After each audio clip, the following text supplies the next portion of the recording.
Nathan Brooks moved before he was even awake. The zipper hissed.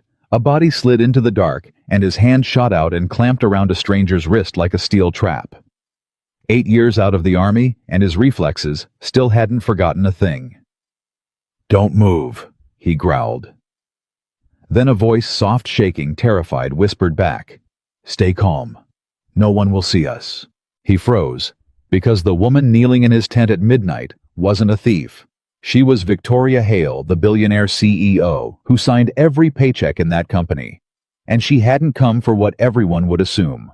She'd come because he was the only man alive she could trust. Before we go on, drop the name of your city in the comments so I can see how far this story travels tonight. And if stories about honor second chances and standing tall when the world tries to break you mean something to you, subscribe and stay with me to the very end. You won't want to miss what happens. The mountain wind came down off the ridge that night like it had somewhere to be. It shoved against the canvas walls of the little tent, made the poles creak, and slipped through the seams to touch the back of Nathan Brooks's neck.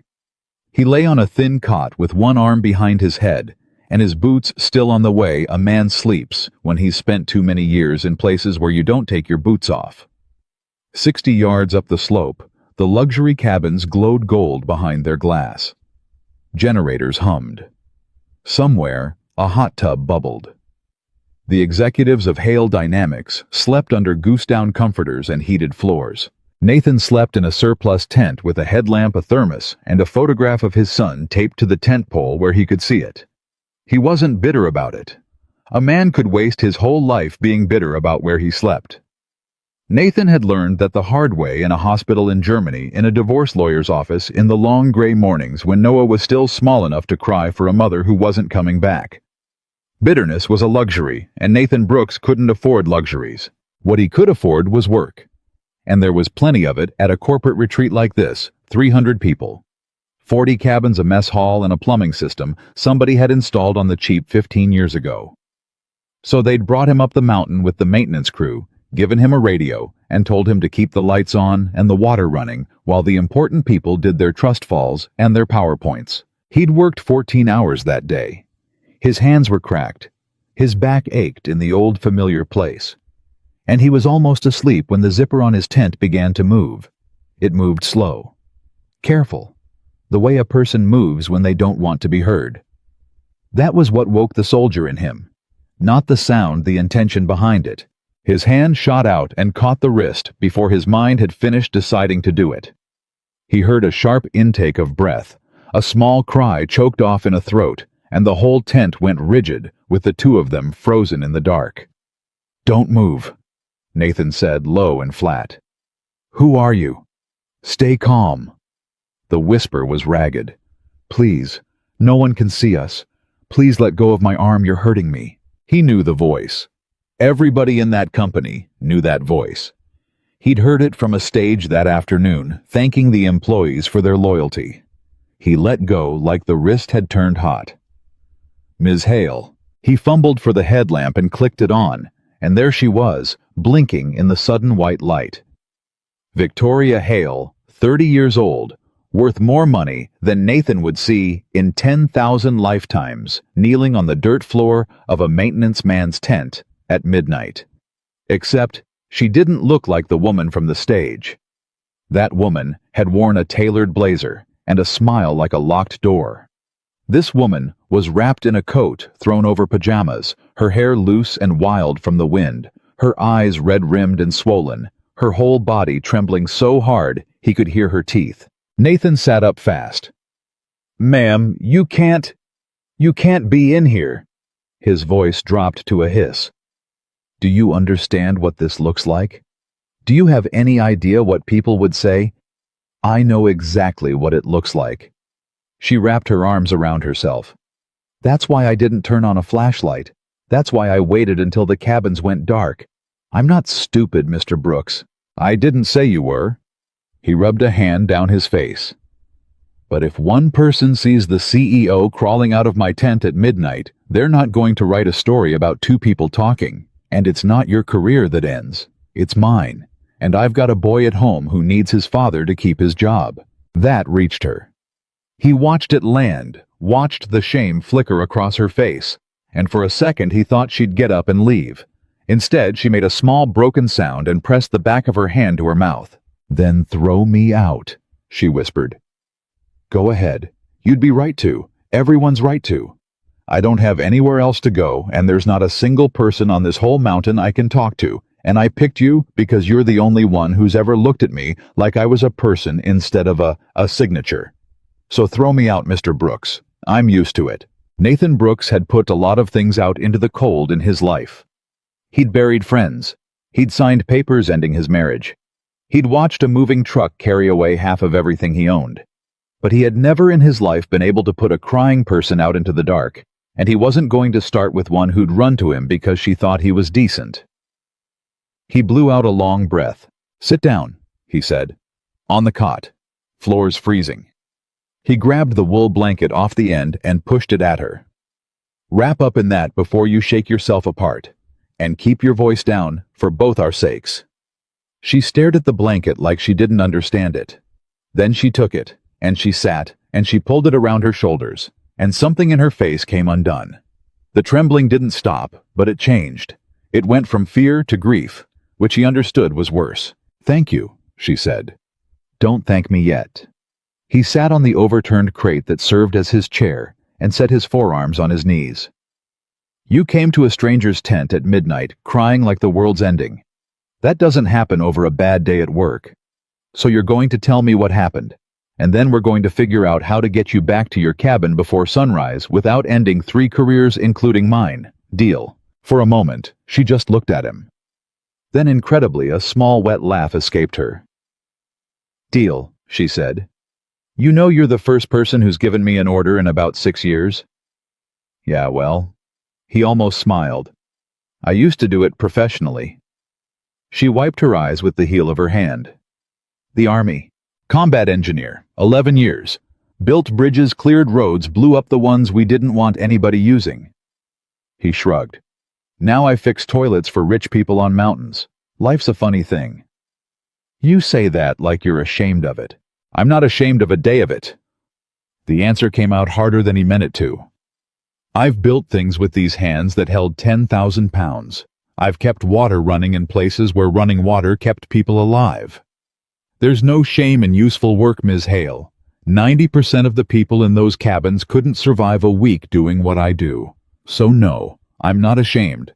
But I'm not going to pretend I don't know exactly what I look like to your world either." She was quiet. The wind pushed at the tent. "My father called me an hour ago," she said finally. There it was. Nathan waited. "He calls me every night at 11, has for years. He says it's to discuss the business, but it's not. It's to remind me who I belong to." Her voice was flat now, worn smooth like a stone. "Tonight he told me I'm getting married." Nathan's eyebrows rose. "Congratulations." "I've never met the man." He sat with that a second. "Come again." "His name is Preston Aldridge. His family controls one of the largest private equity funds on the East Coast. My father needs their capital to finance the expansion he's promised the board, and the cleanest way to get it, he's decided, is to merge our families." She said it in the dead recitation voice of somebody quoting a document. "So I'm to be introduced as Preston's fiancée at the charity gala in 3 weeks. My father has already given a statement to the press. He didn't ask me, Mr. Brooks. He informed me. The way you'd inform a shipping department that the manifest has changed." Nathan felt the old heat rise up in his chest, the one he thought he'd learned to keep leashed. "You're a grown woman," he said carefully. "You run the company. Tell him no." She laughed, and this time there was nothing wet or small about it. It was bitter and sharp and older than she was. "You don't understand. Nobody ever understands. I am the CEO. It says so on the door. But my father is the chairman of the board, and he built this company from a garage, and every director in that room owes their fortune to him. The title is a costume, Mr. Brooks. If I say no to him, he'll have me voted out by Friday. He's told me so. He said it the way you'd tell a child there's no dessert if she doesn't finish her plate." Her hands were shaking again. "I have run that company for 4 years. I've grown revenue every quarter. and I have exactly as much real power as I did when I was 9 years old. And he locked me in the study for correcting him at dinner. He locked you in a study. I was a bright child. She smiled at nothing. He didn't care for bright in a daughter. He cared for obedient. Nathan looked at this woman the whole world envied, whose picture was on magazine covers, who owned homes on 3 continents, sitting on his cot in a borrowed blanket, and he felt something he had absolutely no business feeling toward a billionaire. He felt sorry for her. "So why me?" he said. "You've got lawyers. You've got 100 people in those cabins who'd cut off their own hand to help you. Why crawl into a maintenance man's tent? Because every one of those 100 people wants something from me." She met his eyes and held them. A promotion. A contract. To be seen standing next to me. To use me. When they smile at me, I can see them calculating. Every single one. Except you. She swallowed. "Do you remember 3 days ago in the parking garage at headquarters?" He frowned. "I remember I was replacing a light ballast. My heel broke. The strap just snapped and I went down and I dropped everything, my phone, my folder papers, everywhere, and I was on the concrete in a $2,000 suit and I felt like an absolute fool. And 30 feet away there were 3 vice presidents who saw the whole thing." Her voice cracked. "And not one of them moved. They just stood there and watched to see what I'd do. But you put down your tools, and you walked over, and you helped me pick up every piece of paper, and you handed me my phone, and you said—" She stopped, her chin quivering. "Do you remember what you said?" Nathan did, though he hadn't thought a thing of it at the time. "I said, easy does it. Everybody hits the ground sometimes. The trick is, who helps you up?" "You didn't know who I was?" "Course I knew who you were." He shrugged. "Your face is on the wall in the lobby I mop. But you didn't treat me like it." The tears spilled over now, running freely, and she didn't bother to stop them. "You treated me like a person who fell down. You didn't calculate anything. You just helped me up and went back to your work, and I got in my car. And I cried for 20 minutes in the parking garage, Mr. Brooks, because I could not remember the last time a human being was simply kind to me without wanting a single thing in return." She pressed her lips together. "So tonight, when my father told me my life belongs to him, you were the only face I could picture that didn't want something from me. I'm sorry. It's not fair to you. But you're the only safe person I have, and I don't even know you." The tent was silent, except for the wind and her ragged breathing. Nathan got up, poured coffee from the thermos into the metal cup and pressed it into her cold hands, folding her fingers around the warmth. "Drink that," he said gruffly. "It's terrible, but it's hot." She drank. She made a face. He almost smiled again. "Told you. It's awful. Best I've got." He sat back down. "Now listen to me, Ms. Hale." "Victoria." He hesitated. Then, "Victoria, listen. I'm going to tell you something, and I'm going to tell you straight, because that's the only way I know how to talk, and because it sounds like everybody in your life has been lying to you politely for 30 years. He leaned forward. "You are not property. I don't care whose name is on the building. I don't care how much money that man made in his garage. No father has the right to sell his daughter to fix his balance sheet. That's not business. That's not even greed. That's a man who looked at his own child and saw a bargaining chip, and there's a special kind of cold it takes to do that, and it is his coldness, Victoria. Not your fault, not your failure, his." She was crying harder now, but it was a different kind, the kind that comes when someone finally says out loud, the thing you've been afraid was true. "You don't know him," she whispered. "You don't know what he's capable of. I know men like him. I've built bridges for men like him, and I've watched men like him send other people's sons across those bridges into places they'd never go themselves." His jaw tightened. "The one thing men like that can't stand, the only thing, is somebody who won't be bought and won't be scared. It drives them out of their minds because money and fear are the only 2 tools they own. You take those away, they've got nothing. And what happens to the person who won't be bought or scared?" Her eyes were huge and dark. "In my father's world, do you know what happens to them?" Yeah. Nathan's voice was quiet. I've got a pretty good idea what happens to them. He tries to burn their whole life to the ground. He held her gaze. I know because it happened to somebody once. Somebody I loved. She frowned. Who? And Nathan opened his mouth and then closed it. Because some things a man keeps folded up small and doesn't take out for strangers, even strangers who've cried on his cot. Another time, he said. That one's mine.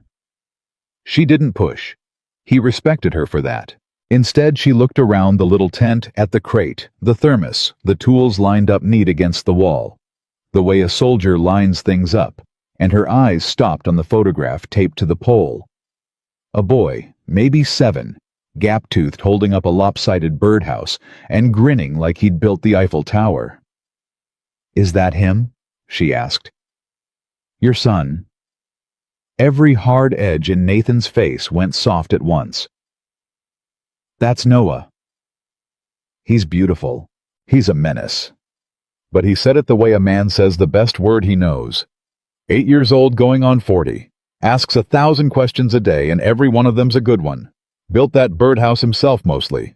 I just held the pieces. He reached out and touched the corner of the photo without seeming to know he was doing it. His mother left when he was 3. Decided the single-parent VA disability tight budget life wasn't what she signed up for, and I try not to blame her too much. She's not a cruel woman. She was just tired and I couldn't give her the life she wanted, and one morning she was gone. He drew his hand back. So it's been him and me. 6 years.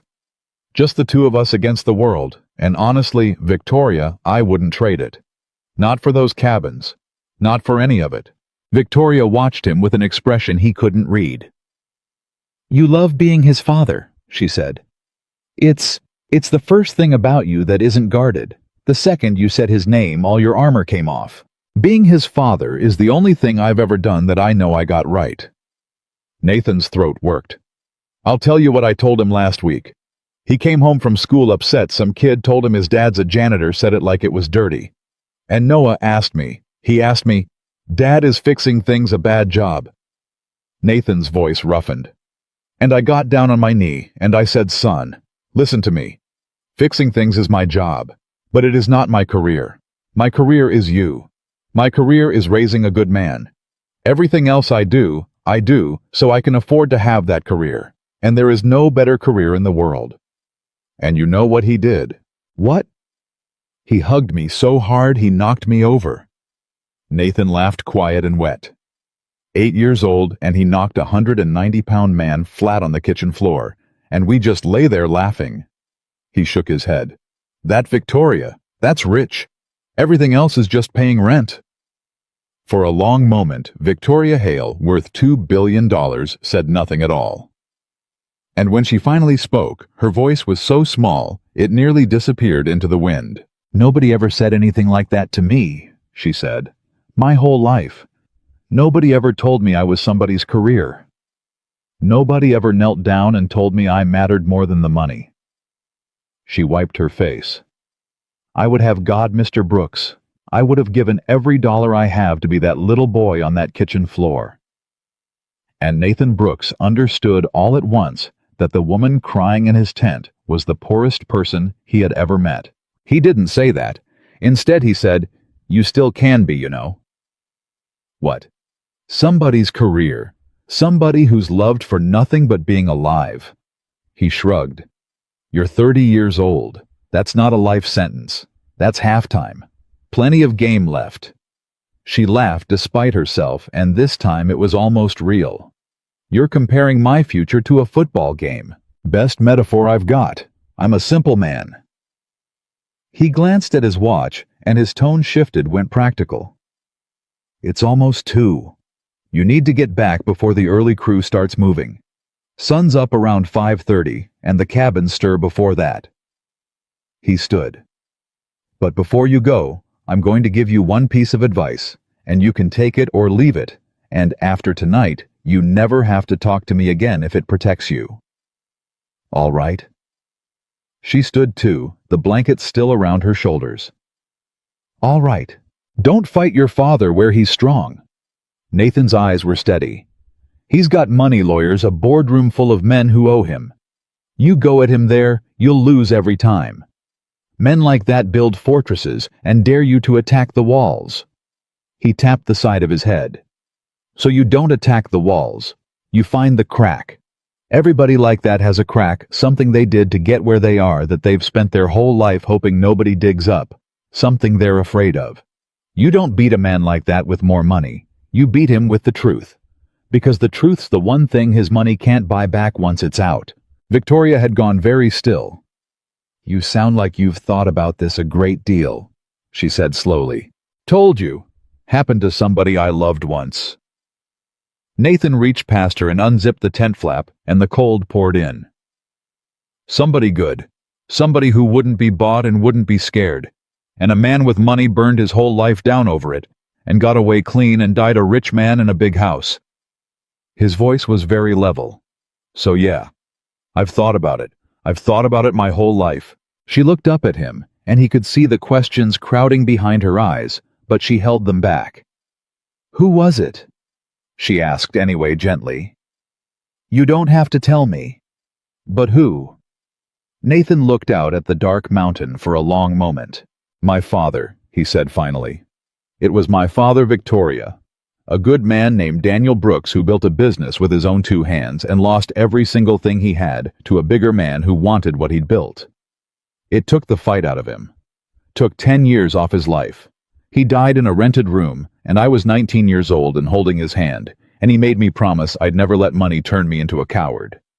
Nathan's jaw flexed.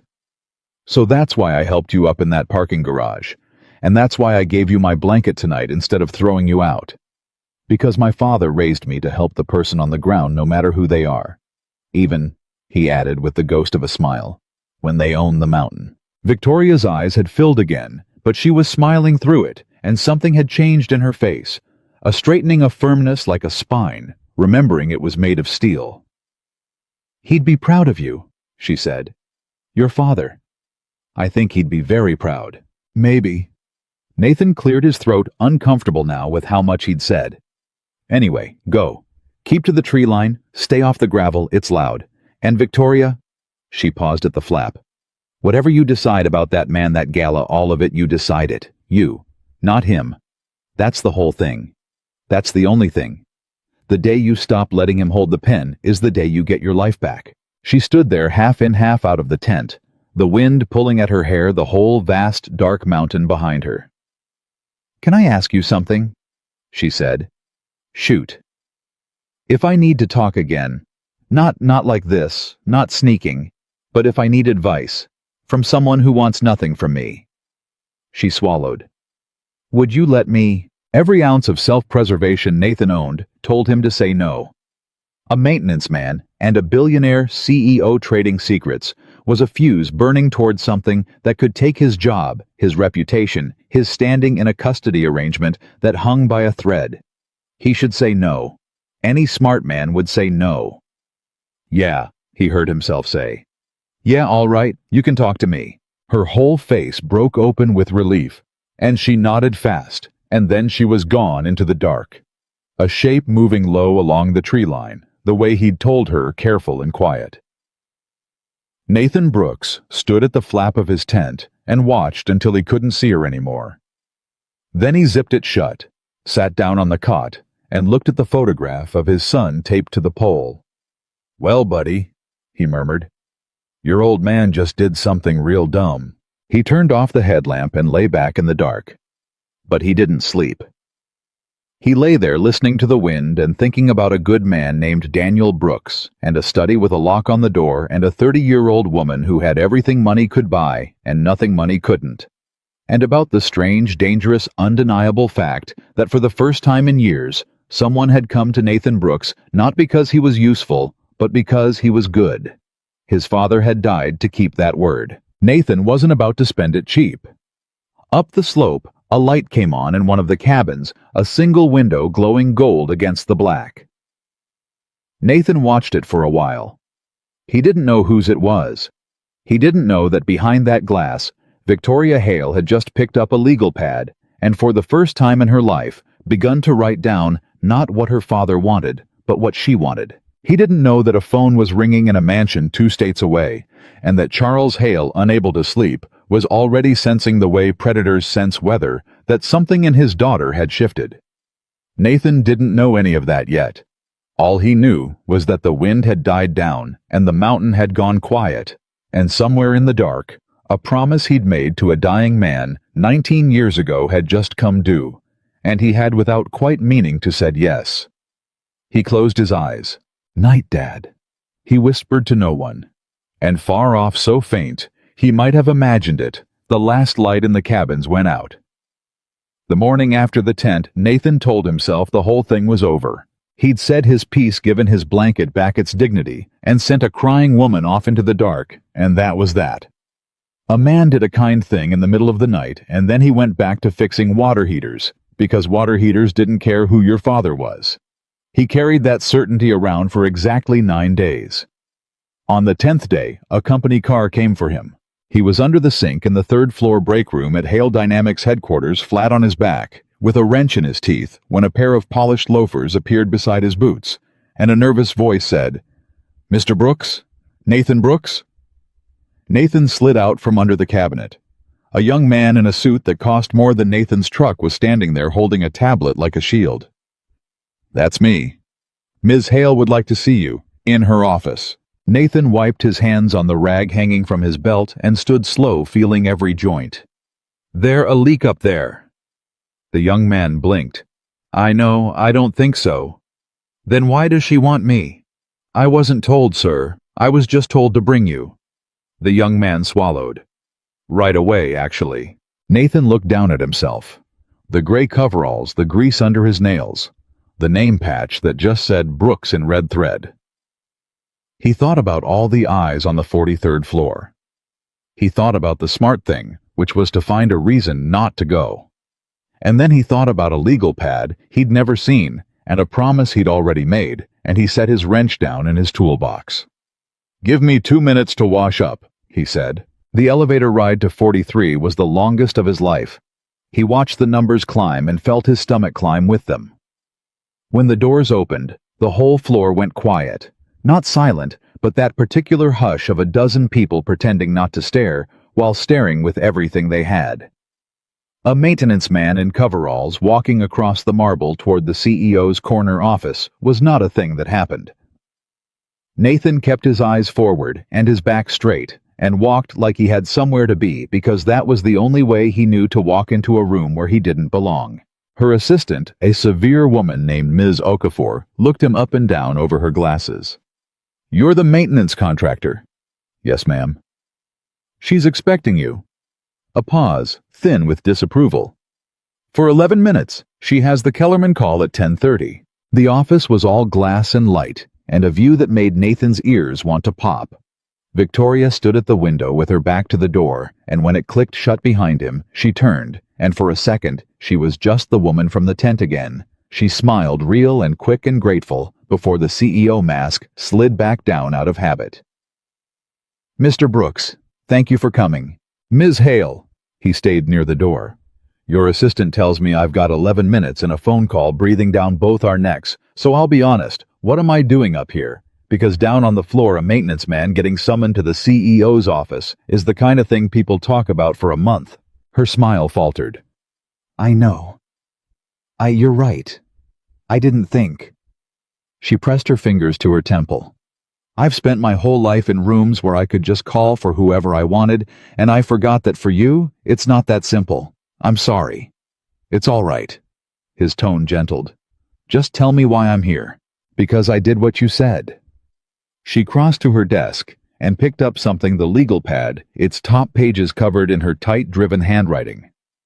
"The night in the tent. You told me to stop letting him hold the pen.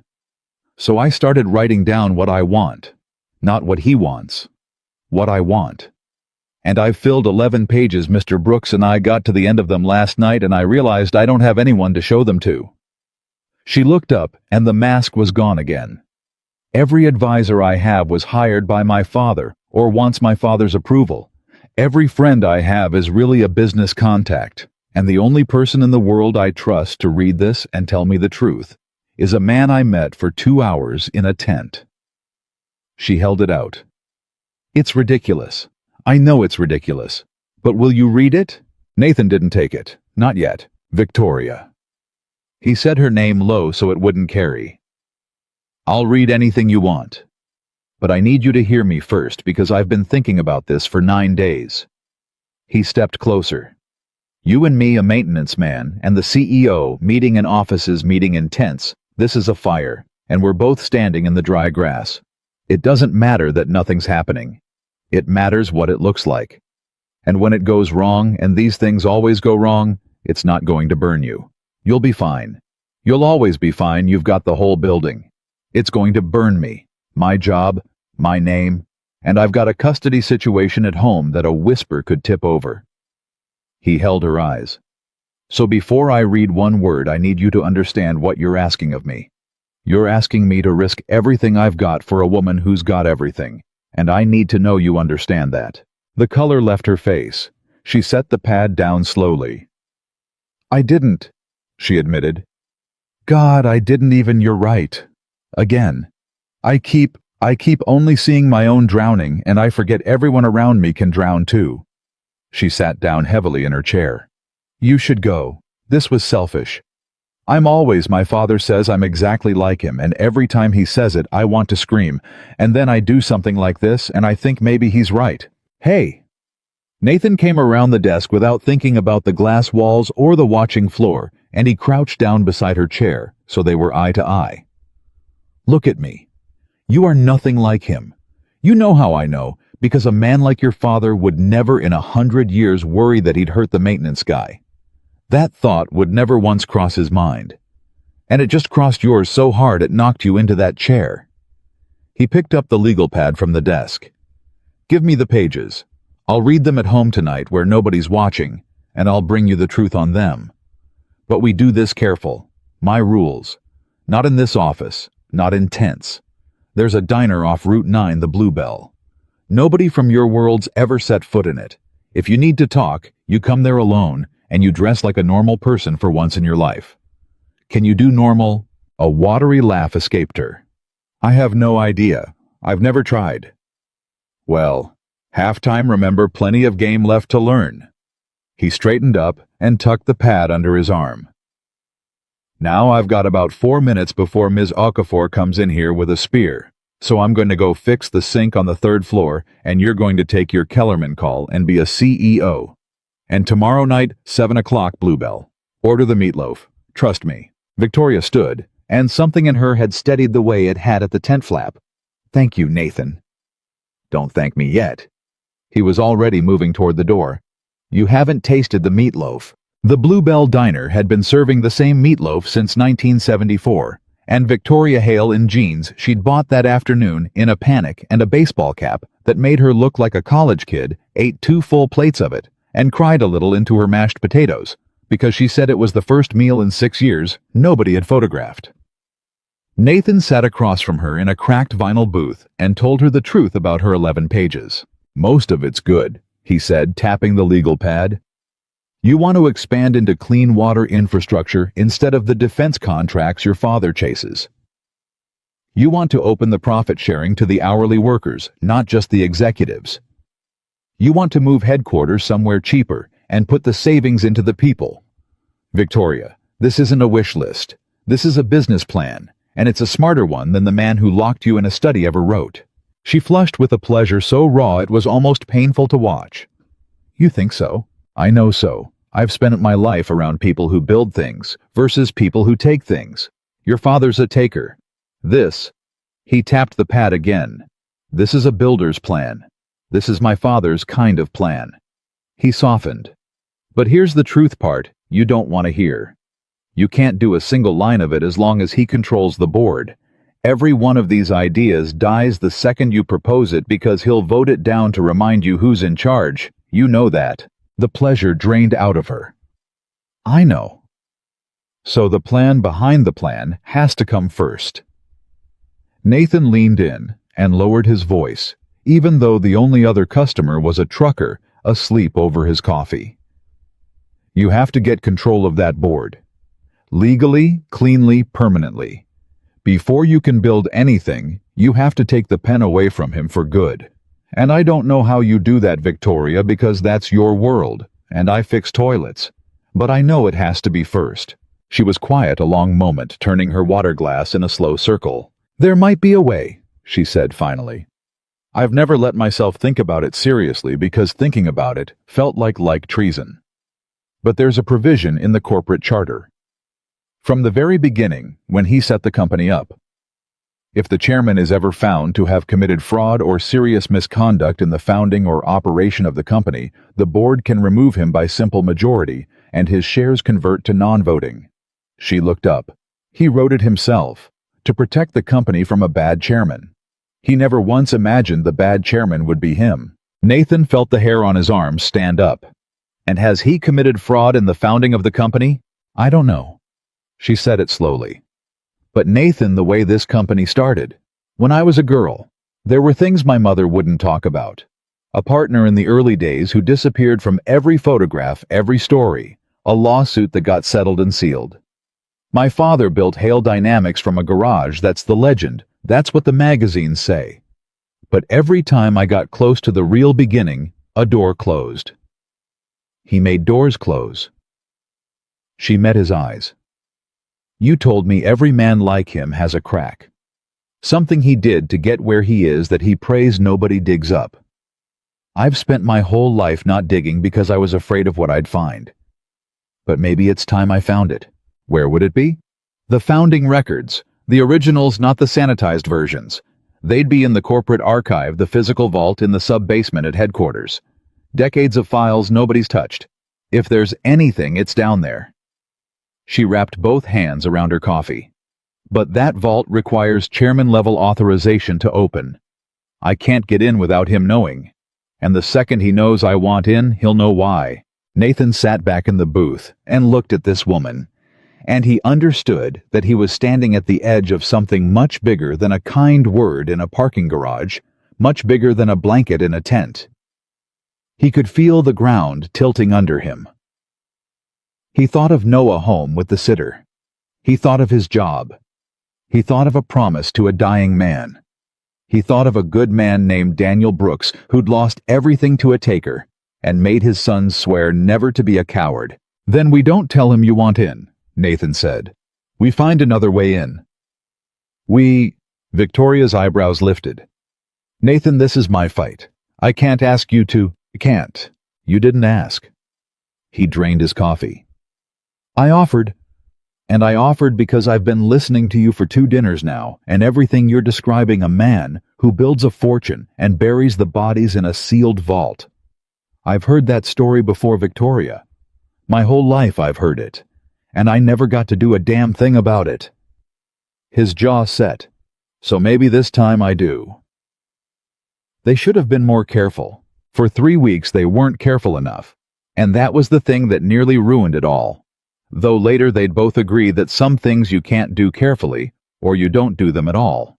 Victoria came to the Bluebell in her jeans and her baseball cap, and Nathan brought Noah once when the sitter fell through, and the boy and the billionaire built a tower out of coffee creamers, so tall the waitress had to intervene.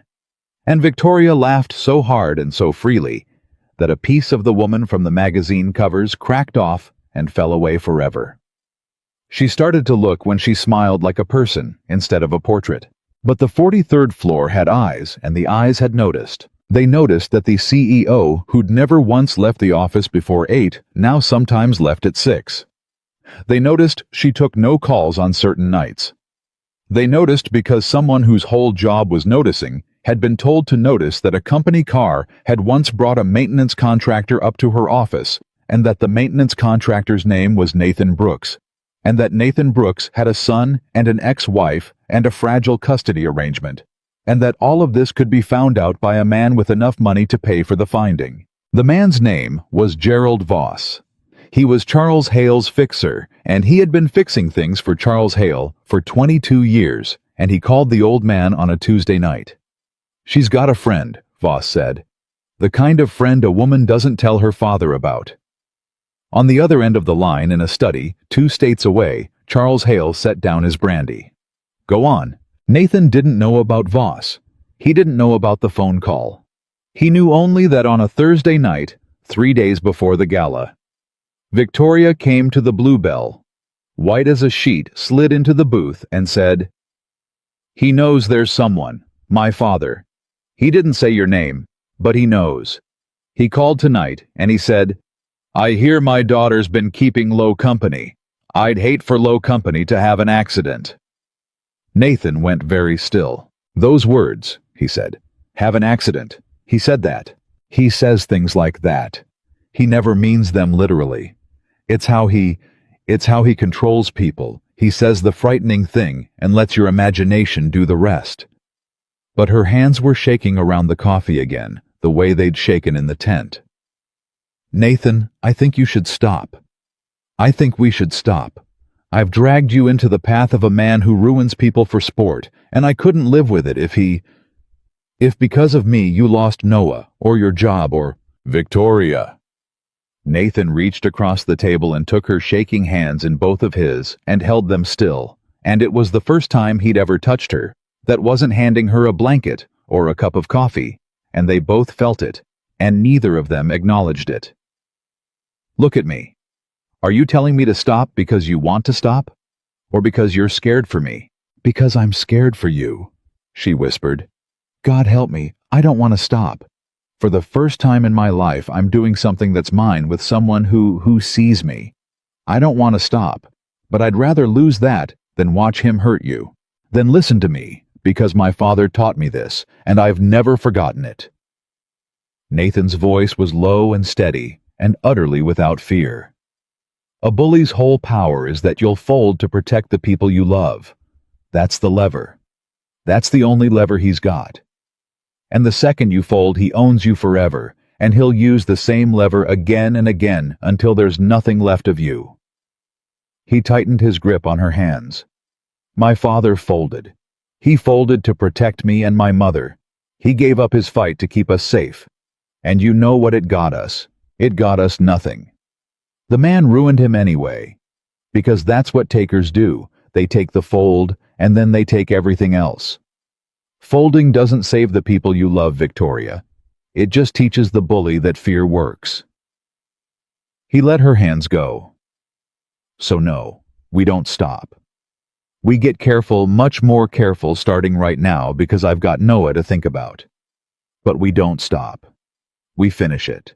We find the crack in the vault, and we take the pen away from him for good, so he can never do this to you or anybody else again. That's the only way this ends. You don't outrun a taker. You take the truth away from him." Victoria looked at him for a long time. The trucker snored in the corner. The waitress refilled the coffee. Neither of them was drinking. "There's a gala Saturday," she said finally. "The Hale Foundation Charity Gala. It's where my father plans to introduce Preston as my fiancé in front of 600 people and the press. He's turned my engagement into a photo op for the company's image." Her chin came up, and Nathan watched the steel come back into her spine, watched it lock into place. "And here's the thing about the gala, Nathan. It's held at headquarters, in the grand atrium. And on gala nights for the caterers and the crews, the whole building's access system gets loosened. Doors that are locked every other night of the year are open, including—" She paused. "The service corridors that run past the sub-basement, past the archive vault." Nathan felt his pulse pick up. "You're saying—" "I'm saying the one night a year that vault is reachable without the chairman's authorization is a night when the whole building is unlocked for the help." She almost smiled. "And who moves through a building full of caterers and crews without a single person looking twice? Who's completely invisible at an event like that?" Nathan looked down at his coveralls, still bearing the red thread Brooks from that morning's shift. "A maintenance man," he said quietly. "A maintenance man." Victoria's eyes were shining now, not with tears, but with something fiercer. "My father spent 30 years building a fortress, and the crack in the wall is that he never once, not in his whole life, actually looked at the people who fix his fortress. To him, you're furniture. You're invisible. And on Saturday night, that's going to be the most dangerous thing in the building. And you," Nathan leaned in, Where are you while I'm invisible in the sub-basement? Because if he's introducing you as somebody's fiancé in front of 600 people, you can't exactly slip away." Her smile faded, and something harder took its place. "I'll be exactly where he wants me," she said. "Up on that stage. In the dress he picked. Being introduced like a merger." She turned her coffee cup in its slow circle. "He wants his photo op Nathan. He wants to stand up in front of the whole world and show everyone that he still owns me. And you know what I'm going to let him get all the way to the top of that mountain. I'm going to let him think he's won. Because when a man like my father is standing at the very top, sure he's untouchable in front of every camera and every important person he knows." Her eyes came up to meet his. "That's the moment he's got the farthest to fall." Nathan searched her face. "What are you going to do?" "I don't know yet." She said it honestly. "It depends what you find in that vault, if you find anything. But I know I'm done being introduced. I know that whatever happens Saturday, I am not going to stand there silently and let him hand me to a stranger like a set of keys." Her voice dropped. "I've stood there silently my whole life, Nathan. In the study when I was 9, at every dinner, every board meeting, every time he decided who I'd be. And the night I met you, you told me the day I stopped letting him hold the pen is the day I get my life back." She reached across the table, and this time she took his hand. "Saturday I take the pen. I don't know how yet, but I take it."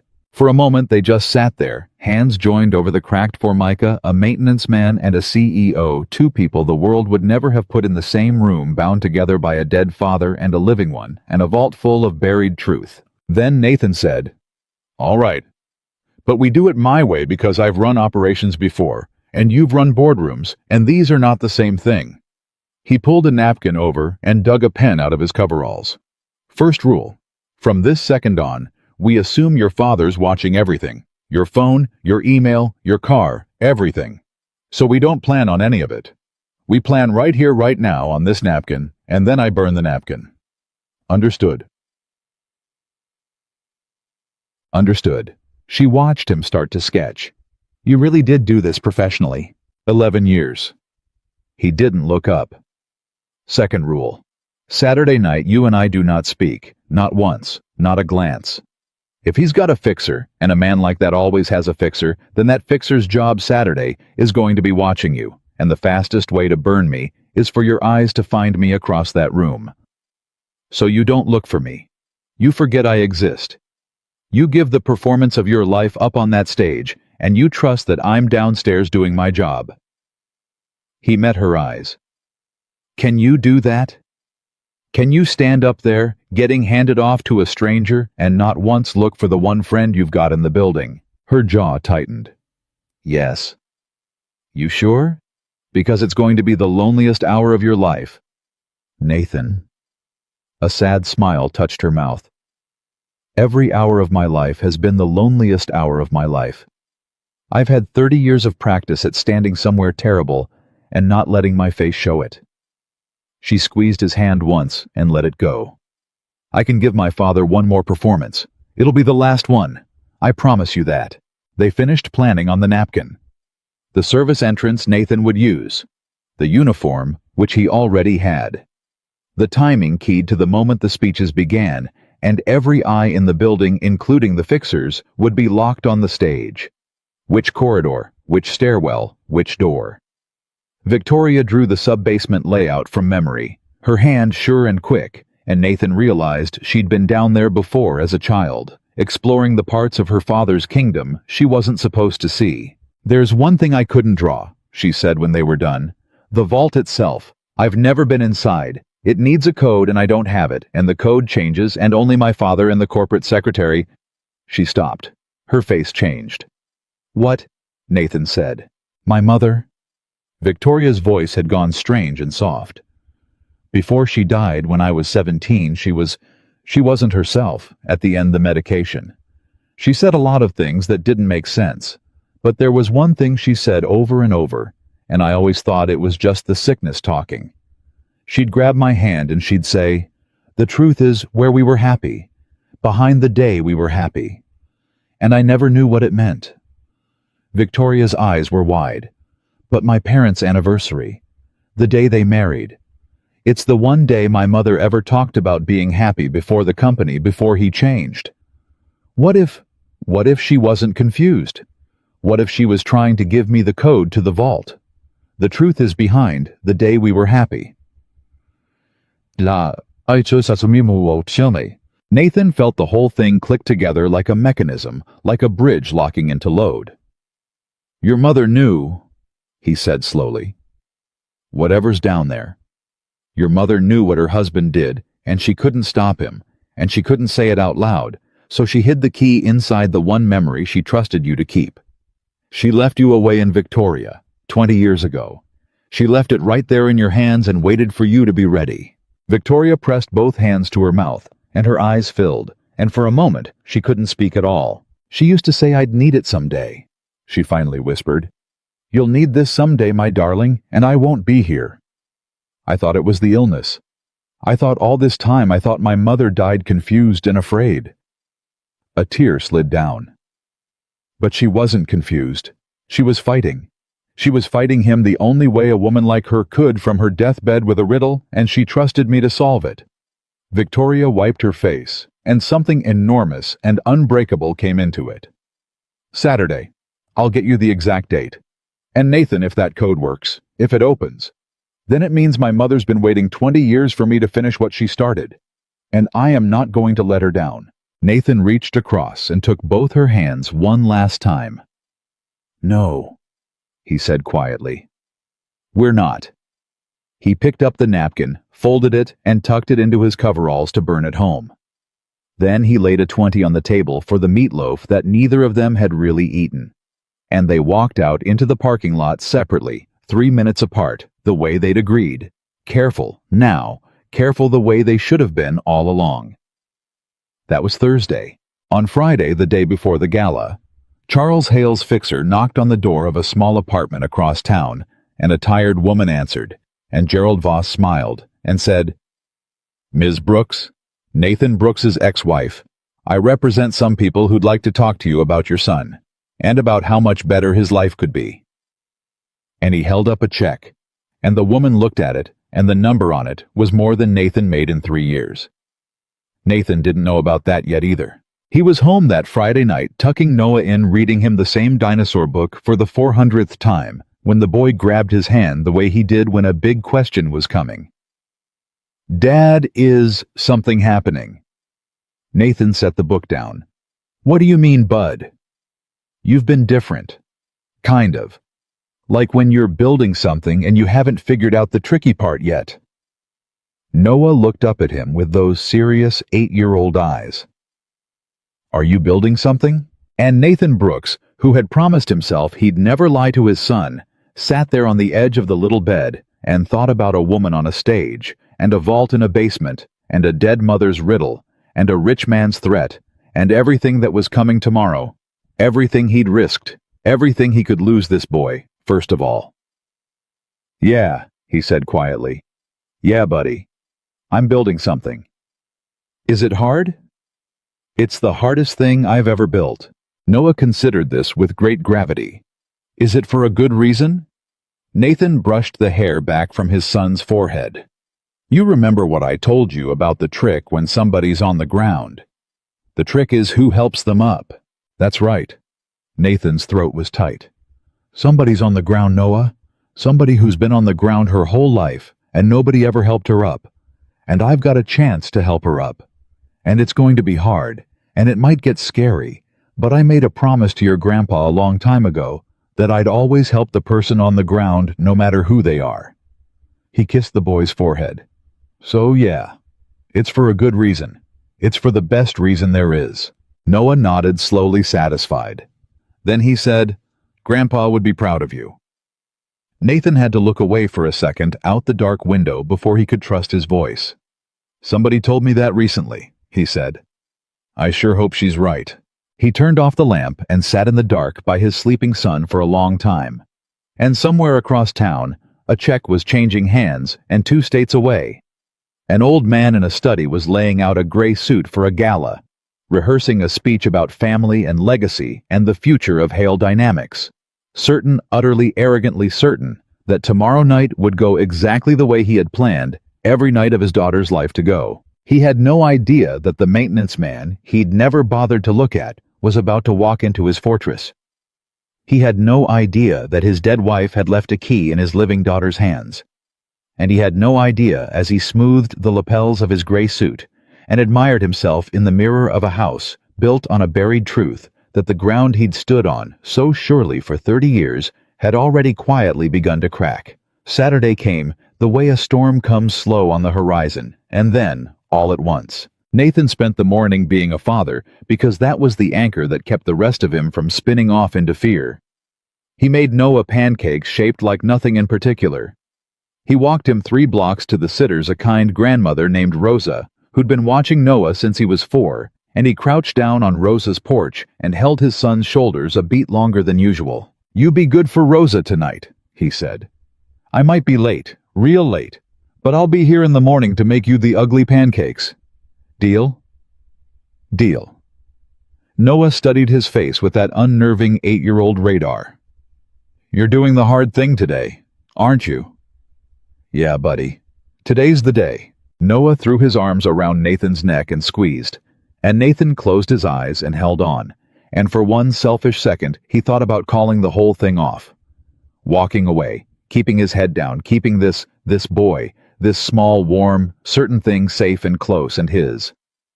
Then he thought about Daniel Brooks dying in a rented room, and a woman who'd stood silent since she was 9, and a mother fighting from her deathbed with a riddle, and he let his son go. "Go on now," he said, his voice rough. "Rosa made cookies." He watched Noah disappear inside. Then he drove to headquarters, parked 3 blocks away as planned, and walked the rest with his coveralls in a duffel bag over his shoulder, one more invisible man in a city full of them. What Nathan didn't know, what he couldn't have known, was that while he was flipping pancakes that morning, his phone had been ringing at the apartment he'd already left, and the voicemail light was blinking with a message from a lawyer he'd never hired. And across town, his ex-wife Sarah was sitting at her kitchen table, staring at a check with too many zeros, and a business card that read, Gerald Voss, and crying. Because she was not a cruel woman, she was just a tired one. And tired people are the easiest in the world for a rich man to buy. Voss had been very clear. All Sarah had to do was sign a document saying she had concerns about Nathan's stability, about his judgment, about a woman he'd been seen with a powerful woman, and what kind of environment that made for a child. She didn't have to lie, Voss said smoothly. She only had to worry on paper and let the lawyers do the rest. And in exchange, their son would have everything. Private school. A real house. A future Nathan could never afford on a maintenance man's wages. "You'd be doing it for the boy," Voss had said, sliding the check an inch closer. "Any good mother would." Sarah hadn't signed. Not yet. But she hadn't torn it up either. And Charles Hale, when Voss reported this, had smiled his cold smile and said, "She'll sign. They always sign. Give her the weekend to hate herself, then send the courier Monday." None of this had reached Nathan. He walked into the loading dock of Hale Dynamics at 4 o'clock in the afternoon, 6 hours before the gala, and became furniture. The building was already transforming. Caterers streamed through the service corridors with rolling carts. Florists argued over centerpieces. A sound crew tested microphones in the grand atrium, and their voices boomed and echoed off the marble 40 feet up. Nathan in his coveralls, with a work order he'd generated himself that morning through the maintenance system, a legitimate ticket for a legitimate task, a flickering light in a sub-basement stairwell. The perfect cover moved through all of it, and not one person looked at him twice. He was right. He was furniture. He was the man who fixed the fortress, and to these people he simply did not exist. He found the stairwell on the work order and yes, changed the flickering bulb, because a careful man makes his cover real. Then he stood in that stairwell and looked at the door at the bottom of it, the one Victoria had drawn on the napkin, the heavy steel door with the keypad that led to the corridor that led to the archive vault, and he checked his watch, and he settled in to wait. The plan was simple. When the speeches began upstairs, when every eye in the building, including the fixers, was locked on the stage where Victoria stood, that was when the sub-basement would empty and Nathan would move. 6 floors up in a suite the company kept for exactly this, Victoria Hale was being turned into a photograph. There were 3 of them working on her: a stylist, a makeup artist, a woman whose entire job was the dress, and they moved around her in a silent practice swarm, and Victoria stood in the center of it and let herself be assembled. The dress was midnight blue and cost more than the stylist made in a year, and her father had chosen it, of course, because her father chose everything. In the mirror, a beautiful woman was taking shape, poised and cold and perfect. The woman from the magazine covers, the woman the world knew. And behind that woman's eyes, invisible to everyone in the room, another woman was reciting a date. The truth is, behind the day we were happy. Her parents' anniversary, June the 9th, 1988. She'd confirmed it that morning casually from an old framed invitation in the company history display in the lobby. June 9th, 88, and she'd memorized it and folded it away in the private place where she kept the parts of herself her father couldn't reach. The door opened and her father walked in. "Leave us," Charles Hale said, and the swarm evaporated. He was 71 years old and still built like a man who'd carried things, still tall, still radiating that particular gravity that made rooms rearrange themselves around him. He looked at his daughter in the mirror, and he smiled, and it was almost tender. And that was the most frightening thing about him, that the cruelty and the tenderness came from the same place, and he couldn't tell them apart. "Look at you," he said. "You look like your mother." Victoria held very still. "Do I?" On our wedding day, the spitting image. He came and stood behind her, and she watched his reflection settle its hands on her shoulders, heavy and proprietary. "She'd be proud tonight. Everything I built, and now you at the head of it, married into the Aldridge fortune, 3 generations secured. This is what a family is, Victoria. This is legacy." "Is it?" Her voice was perfectly level. 30 years of practice. "Father, I never agreed to marry Preston Aldridge. I've never met him." "You'll meet him in an hour. He's charming." Charles's hands tightened, just slightly, just enough. "And you did agree, my dear. You agreed the day you took my name and my company and my money. Everything comes with a price. You've enjoyed the money your whole life. Tonight you pay a little of the price. That's not cruelty, that's arithmetic."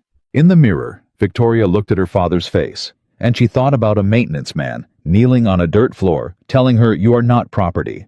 And she thought about a mother fighting from a deathbed with a riddle, and she felt the last piece of the thing she'd been building her whole life lock quietly into place. But her face showed none of it. She gave him the performance. She let her eyes drop, let her shoulders soften under his hands. Let him see the obedient daughter he'd manufactured in a locked study when she was 9. "Yes, father," she said quietly. And Charles Hale, who had spent 30 years reading people and bending them and had never once in his life been wrong about his own daughter, smiled and kissed the top of her head and said, "Good girl. Downstairs in 20 minutes. Don't be late. The whole world's watching tonight." He left. The door clicked shut, and Victoria Hale looked at herself in the mirror, at the beautiful cold photograph her father had made, and she said very softly to the woman behind the woman's eyes, "Yes, the whole world's watching. That's exactly the point." At 9 o'clock the gala began, and the grand atrium filled with 600 of the most powerful people on the eastern seaboard. Senators and CEOs, and old money and new, and the press penned into a roped area with their long lenses, and champagne moving through the crowd on silver trays. Charles Hale worked the room like the master he was, and Victoria moved a step behind him, where he'd placed her. Smiling the photograph smile, shaking the hands he steered her toward, and at exactly the moment he intended.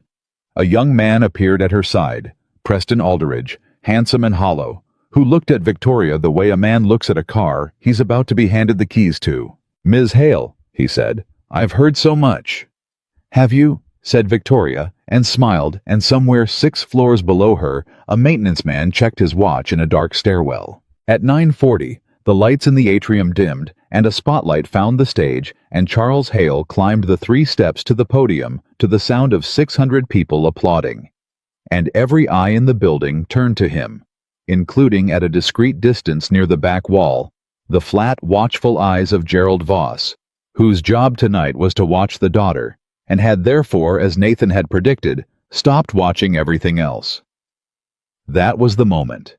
Down in the sub-basement, Nathan Brooks heard the applause come faintly through the concrete, felt the building's attention pull upward like a tide going out, and he moved. He crossed to the steel door, and he entered the code Victoria had given him from the napkin. The general service code good tonight, and tonight only, and the light went green and the lock clunked, and he was in. The corridor beyond was long and low and lined with pipe, and Nathan moved down it fast and quiet. A combat engineer again, boots silent on the concrete until he reached the vault. It was older than the rest of the building.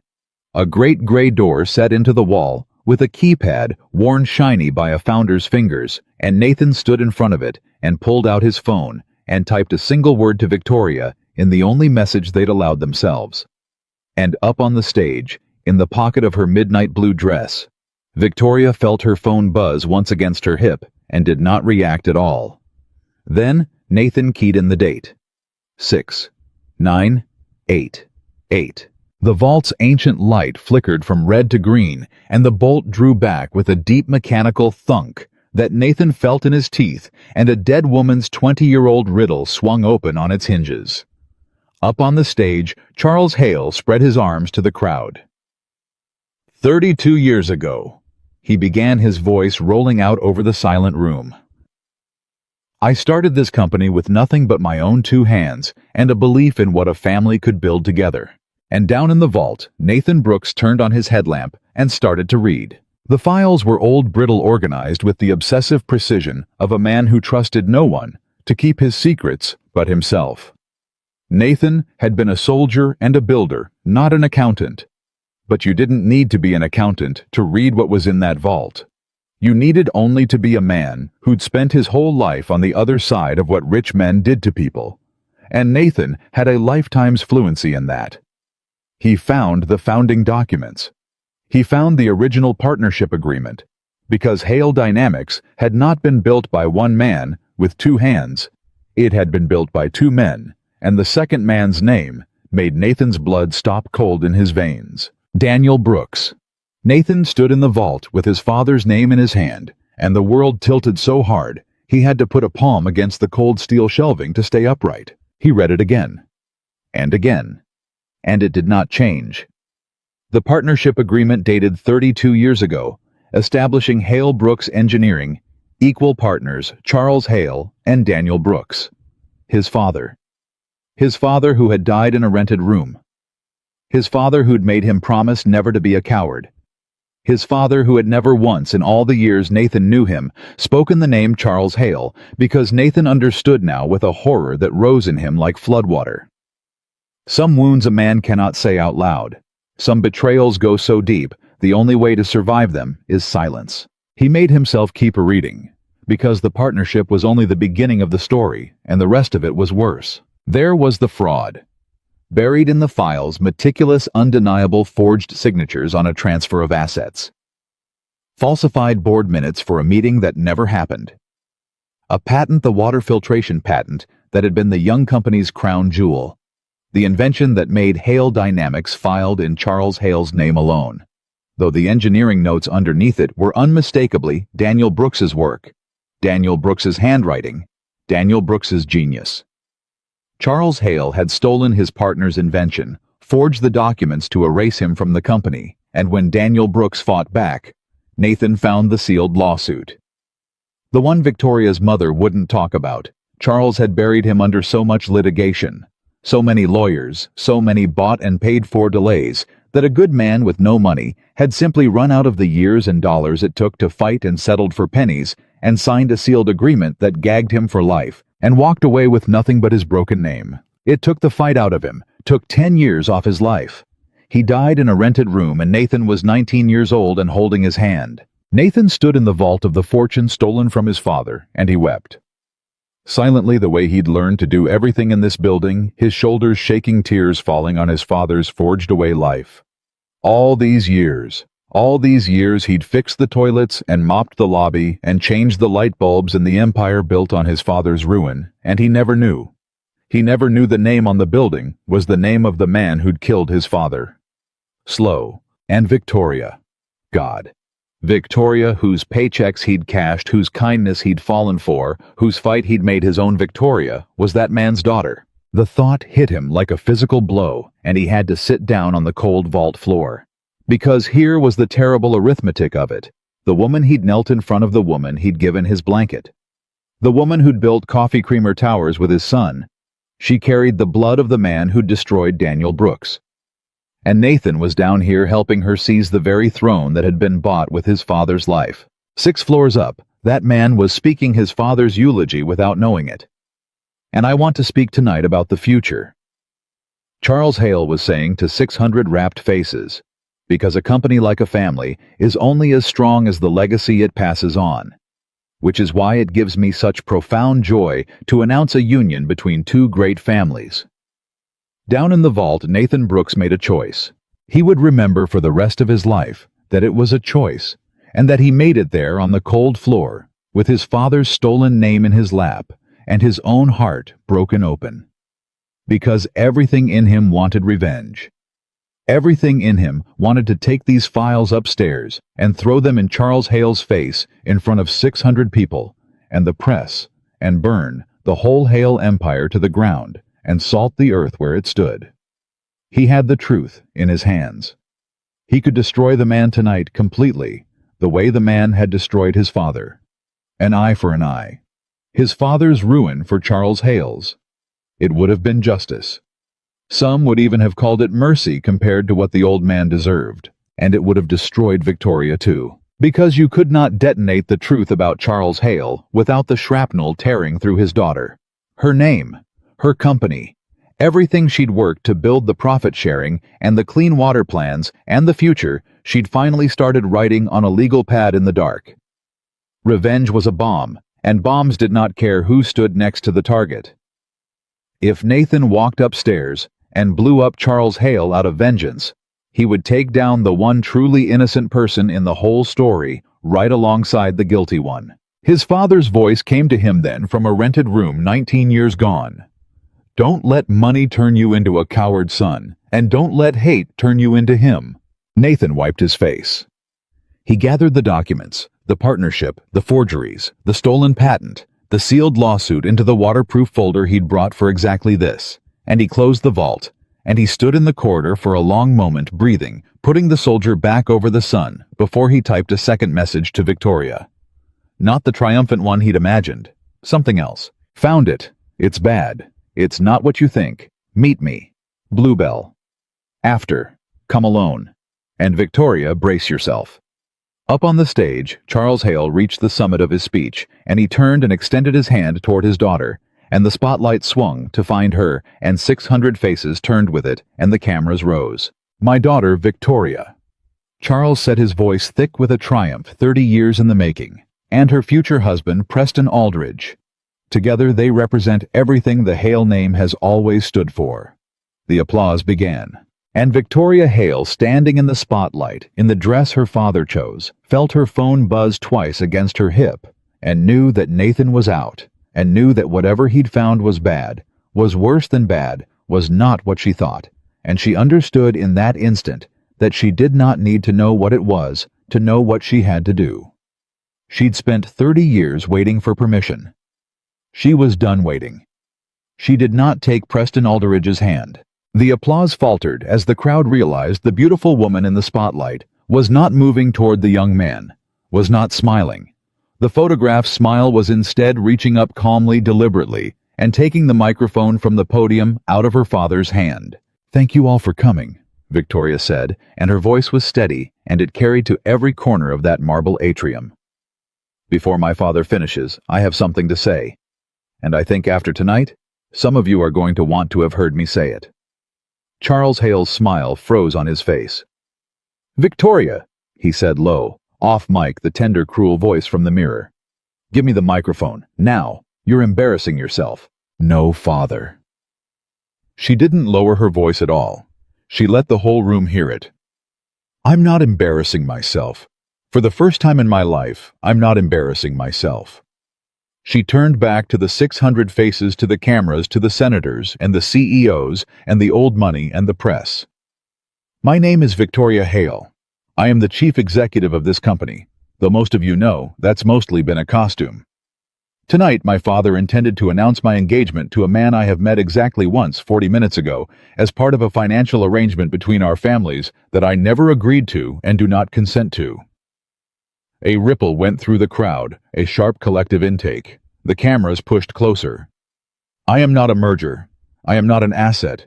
I am not a set of keys to be handed to the Aldridge fortune to secure my father's expansion capital.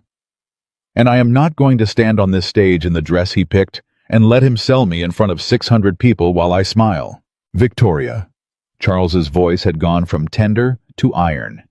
His hand closed around her arm. "Stop. This. Now." She looked down at his hand on her arm. Then she looked up at him, and for the first time in her life, she was not afraid of her father. "Take your hand off me," she said quietly. "Or I'll tell them the rest of it right now instead of Monday. And believe me, Father, you would so much rather it wait until Monday." Something flickered in Charles Hale's eyes. It was fast, and it was almost invisible, and most of the 600 people watching would never have caught it. But Victoria caught it because she'd been reading her father's face since she was 9 years old, locked in a study. She caught it, and she understood it, and it turned her blood to ice and then to fire. It was fear. Her father, Charles Hale, who had never in her lifetime been afraid of anything, who bent rooms and bought people and buried truths, was looking at his daughter with the beginning of fear in his eyes. Because he did not know what she knew. He did not know how much. And a man with a buried body in the basement can never afford to find out how much someone knows. He took his hand off her arm. "There," Victoria said, and she smiled, and it was nothing like the photograph smile. It was something new and terrible and free. She lifted the microphone one more time. "I won't take up any more of your evening. I only wanted you all to hear from my own mouth that I decline. The engagement, the arrangement, the whole thing. I decline." She set the microphone gently back on the podium. "Enjoy the gala. The champagne's very good. My father spared no expense. He never does when the world is watching." And Victoria Hale walked off that stage, past her frozen father, past the hollow young man she'd refused, through 600 of the most powerful people on the eastern seaboard, every one of them silent, every camera tracking her, her heels striking the marble in a rhythm as steady as a heartbeat. And she did not look back. And she did not look for Nathan, and she did not let a single thing show on her face until she was through the great glass doors and out into the night, where she finally stopped and put her hand against a cold stone pillar and shook. Behind her the atrium erupted. 600 voices at once, the press surging against their ropes.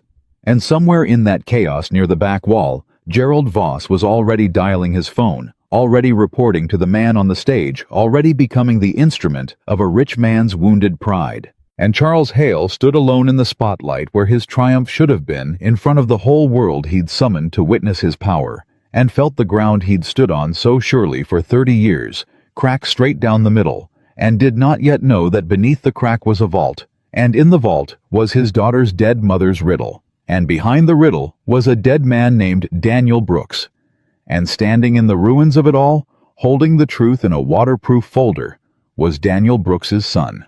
The whole world had been watching. That had been the point. Charles Hale had just been humiliated in front of every important person he knew, and a humiliated predator does not lick his wounds. He hunts. And down in a sub-basement corridor, tucking a folder of stolen truth against his chest, Nathan Brooks knew, with the cold certainty of a man who'd studied predators his whole life, that whatever came next was going to make everything so far look like the easy part. She was already in the booth when Nathan got to the Bluebell, still in the midnight blue dress, a trench coat thrown over it, her hair coming loose, looking wildly out of place against the cracked vinyl and the buzzing neon. The trucker's corner was empty tonight. The waitress took one look at the two of them, poured 2 coffees without being asked, and went back behind the counter to give them room. Nathan slid in across from her and set the waterproof folder on the table between them, and for a moment, neither of them spoke. "You did it," he said finally. "On the stage, you took the pen. I did it." Her hands were still trembling around the coffee, the way they'd trembled in the tent a lifetime ago. "Nathan, I have never. I could hear my own heart in my ears. I looked at all those people, and I looked at my father's hand on my arm, and I thought, if I don't do it now, right now, I never will. I'll stand here and let him marry me off, and I'll spend the rest of my life the way I spent the first 30 years of it." She laughed, shaky, disbelieving. "And then I just did it. I said no, out loud, to his face, in front of the whole world." Her eyes came up to his. "It's the bravest thing I've ever done, and I have you to thank for it. And I don't even know what I did it for yet, because you texted me, 'It's not what you think, and brace yourself.' And I've been sitting here for an hour trying to imagine what could possibly, Victoria." Nathan's voice stopped her. It was gentle, but there was something underneath it, something breaking, and she heard it, and went still. "Before I show you what's in this folder, I need to tell you something about myself. Something I didn't know until an hour ago. And it's going to change how you see me, and I need you to hear all of it before you decide anything. You're scaring me. I know, I'm sorry." He wrapped both hands around his coffee and didn't drink it. "You remember in the tent, the first night. You asked me who it was, the person a rich man burned down, the one I said happened to somebody I loved. And I told you it was my father. A good man named Daniel Brooks, who built a business with his own 2 hands and lost everything to a bigger man who wanted what he'd built. I remember." She was watching his face. "You said he died in a rented room, that you were 19 holding his hand." "That's right." Nathan's jaw worked. "What I didn't tell you, what I didn't know, Victoria, I swear to you before God, I didn't know was the name of the bigger man." He put his hand flat on the folder. "It's in here. The whole story's in here. The partnership, the theft, the lawsuit your mother wouldn't talk about." He made himself say it. The company wasn't built by one man with 2 hands. It was built by 2 men. Partners. Equal partners. Charles Hale and Daniel Brooks. My father, Victoria. Your father stole this company from my father. He forged the documents, he stole the patent that made him rich. He buried my father in lawsuits until there was nothing left of him, and then he erased his name from the whole story so completely that his own partner's son could spend 2 years fixing the toilets in his building and never know. Victoria did not move. She did not breathe. The color drained from her face so fast, Nathan half rose to catch her, but she put up a hand to stop him, and she sat there rigid, staring at the folder, and when she finally spoke, her voice was a thread. "No." "Victoria." "No." She shook her head slow, then faster. "No, that's the company was founded by my father alone. That's the story. There's a whole display in the lobby, the garage, the 2 hands, he's told it 10,000. He told it 10,000 times because he needed you to believe it," Nathan said as gently as he could. "That's what liars do with the truth they've buried. They pave over it. They pave over it so many times you forget there was ever a road underneath." He slid the folder across the table to her. "Read it. Don't take my word for anything. Read it yourself." She opened it with hands that shook so badly she could barely turn the pages. And Nathan watched a woman's whole world come apart in a diner booth. He watched her read the partnership agreement and go white. He watched her find the forged signatures and press her hand to her mouth. He watched her reach the engineering notes under the stolen patent, her father's crown jewel, the invention that made everything, and see another man's handwriting, another man's genius, and understand that the fortune she'd been born into, the fortune she'd spent her life inside, had been stolen off a dead man's workbench. He watched her reach the sealed lawsuit, the one her dying mother had refused to speak of, and understand at last what her mother had been trying to survive. And then she reached the last page, and she made a sound Nathan had never heard a person make before. And she looked up at him with her father's crime in her hands, and her whole face destroyed. "He killed your father," she whispered. "Slowly. On purpose. For money. And I've been Nathan, I've been living off it my whole life. Every dress, every house, every dollar. It's your father's. It was stolen off your father's body, and I spent it. I spent 30 years of it. I didn't know, but I spent it. Hey, hey." Nathan was around the table now, sitting beside her, and she turned into him, and he held her while she came apart. And it was nothing like the composed woman on the stage. It was a person learning that everything she was had been built on a grave. "You didn't know. You were a child. You couldn't have known. That doesn't give it back to him." She pulled away enough to look at him. Her mascara ruined her voice, fierce through the tears. "Nathan, look at me. Look at what I'm sitting on. I own the company that was stolen from your family. Half of everything I have, more than half, is yours. It's rightfully yours. The Brooks half. And She grabbed his hand. "I'll give it back. All of it. The partnership was equal. That's what it says. That means half the company, half of everything. It's yours and Noah's. I'll sign it over. I'll call the lawyers Monday. No," Nathan said. She stopped. "What?" "No, Victoria. I don't want it." He said it quietly and completely, and she could hear that he meant it. "I've been sitting with this for an hour longer than you have down in that vault, and I want you to understand something, because it's the most important thing I'm ever going to say to you." He held her eyes. "When I opened that folder and saw my father's name, you want to know what I felt. I felt hate. Pure hate. 30 years of it all at once.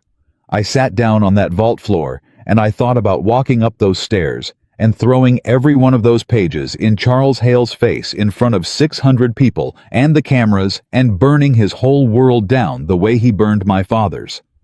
I could have done it. I had the truth in my hands. I could have destroyed him completely." "Why didn't you?" she whispered. "Because it would have destroyed you too." Nathan's voice cracked.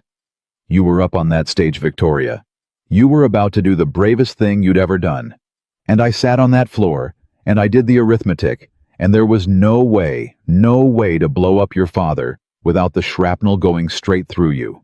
Your name, your company, everything you'd started to build, the profit sharing, and the clean water, and the future you finally started writing down.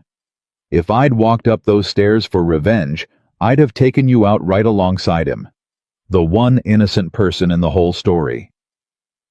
He shook his head. "And I heard my father's voice clear as I'm hearing myself now. He said, 'Don't let money turn you into a coward son. And don't let hate turn you into him.' And I understood finally what he meant. Charles Hale let money and greed turn him into a man who could destroy his own partner for a patent. If I let hate turn me into a man who'd destroy an innocent woman for revenge, then he wins. Then he made two monsters instead of one. And I'll be damned, Victoria, if I let that man make me into a version of himself 30 years after he's dead." Victoria was crying again, but it had changed the way it always changed with her, from grief into something that steadied her. "So what do we do?" she said. "Because I'm not keeping it. I won't. I can't sit on top of your father's stolen life and call myself an honest person. I won't be my father either." "Then we don't do it his way, and we don't do it out of hate," Nathan said. "We do it out of justice. There's a difference, and I need you to see it because it's the whole thing." He tapped the folder. "Revenge is you blowing up your father in public to make him hurt. Justice is you using this truth for exactly one purpose, to take the pen away from him for good, so he can never do to another human being what he did to mine. Not to destroy him, to stop him. To make sure the man who buries partners in basements never has the power to bury anyone again." He met her eyes. "You told me about the charter provision. Fraud or serious misconduct in the founding of the company, the board can remove the chairman by simple majority. His shares go non-voting. Well," he touched the folder. "There it is. That's the most documented founding fraud I've ever seen. This doesn't just embarrass him, Victoria. This legally permanently strips him of every ounce of control over that company. Tomorrow, you're not the CEO in a costume anymore. You're the CEO with the one weapon in the world your father can't buy, can't bury, and can't survive. Victoria stared at the folder, then at Nathan. You'd give me this, she said slowly. The proof of what he did to your family. You'd put it in my hands and let me use it and take nothing for yourself. I'd give it to the only person I trust to use it right, Nathan said. Yeah. She was quiet for a long moment. Then she wiped her face and sat up straight, and something came into her that Nathan recognized, the same thing that had walked off that stage past 600 people without looking back. I'll do it, she said. But not the way you think. Not just the board. Him. Her jaw set. I'm going to sit across from my father Nathan, just the two of us, and I'm going to put this on the table, and I'm going to give him a choice. The same kind of choice he's given people his whole life, except mine's going to be honest. Her voice hardened. Because he's not just coming for me now. You know that, don't you? A man like that doesn't lose in front of the whole world and go quietly to bed. He came here tonight to win, and I humiliated him, and right now, right this minute, he's already deciding how to make me pay. And he won't come at me. He's too smart for that. He'll come at what I care about. Her eyes lifted to Nathan's and filled with a new fear. He'll come at you. He'll come at Noah. And that was the moment Nathan's phone rang. He looked at the screen. It was Sarah, his ex-wife, calling at 11:40 on a Saturday night, and Nathan's stomach dropped straight through the floor of the diner because Sarah did not call at 11:40 on a Saturday night. Sarah did not call at all if she could text, and a call at this hour meant only one thing. It's Noah's mother, he said and answered. Sarah, what's wrong? Is he okay? He listened. Victoria watched his face and saw it change, saw the color leave it, saw the jaw set, saw something in his eyes go flat and dangerous and very, very still. Slow down, Nathan said into the phone, his voice terribly calm. Slow down, Sarah. Say that again. A man came to your door. When? A pause. A check. How much? A longer pause, and Nathan closed his eyes. And a lawyer. Papers. Saying you have concerns about a woman. About Noah's environment. His hand had tightened on the phone until his knuckles were white. Sarah, listen to me. Listen. Did you sign it? The whole diner seemed to hold its breath. You didn't sign it, Nathan repeated, and let out a breath that shook. Okay, good. You did good, Sarah. No, I'm not angry. Thank you. Thank you for calling me. Thank you for not... He pressed his free hand over his eyes. The man's name. Did he give a name? A card? A pause. Voss. Gerald Voss. Across the table, Victoria made a small broken sound because she knew that name. She'd known that name her whole life. It was the name of the man who did the things her father didn't say out loud. Okay, Sarah, I need you to do something for me. I need you to keep that check and that card and every piece of paper he gave you. Don't throw any of it away.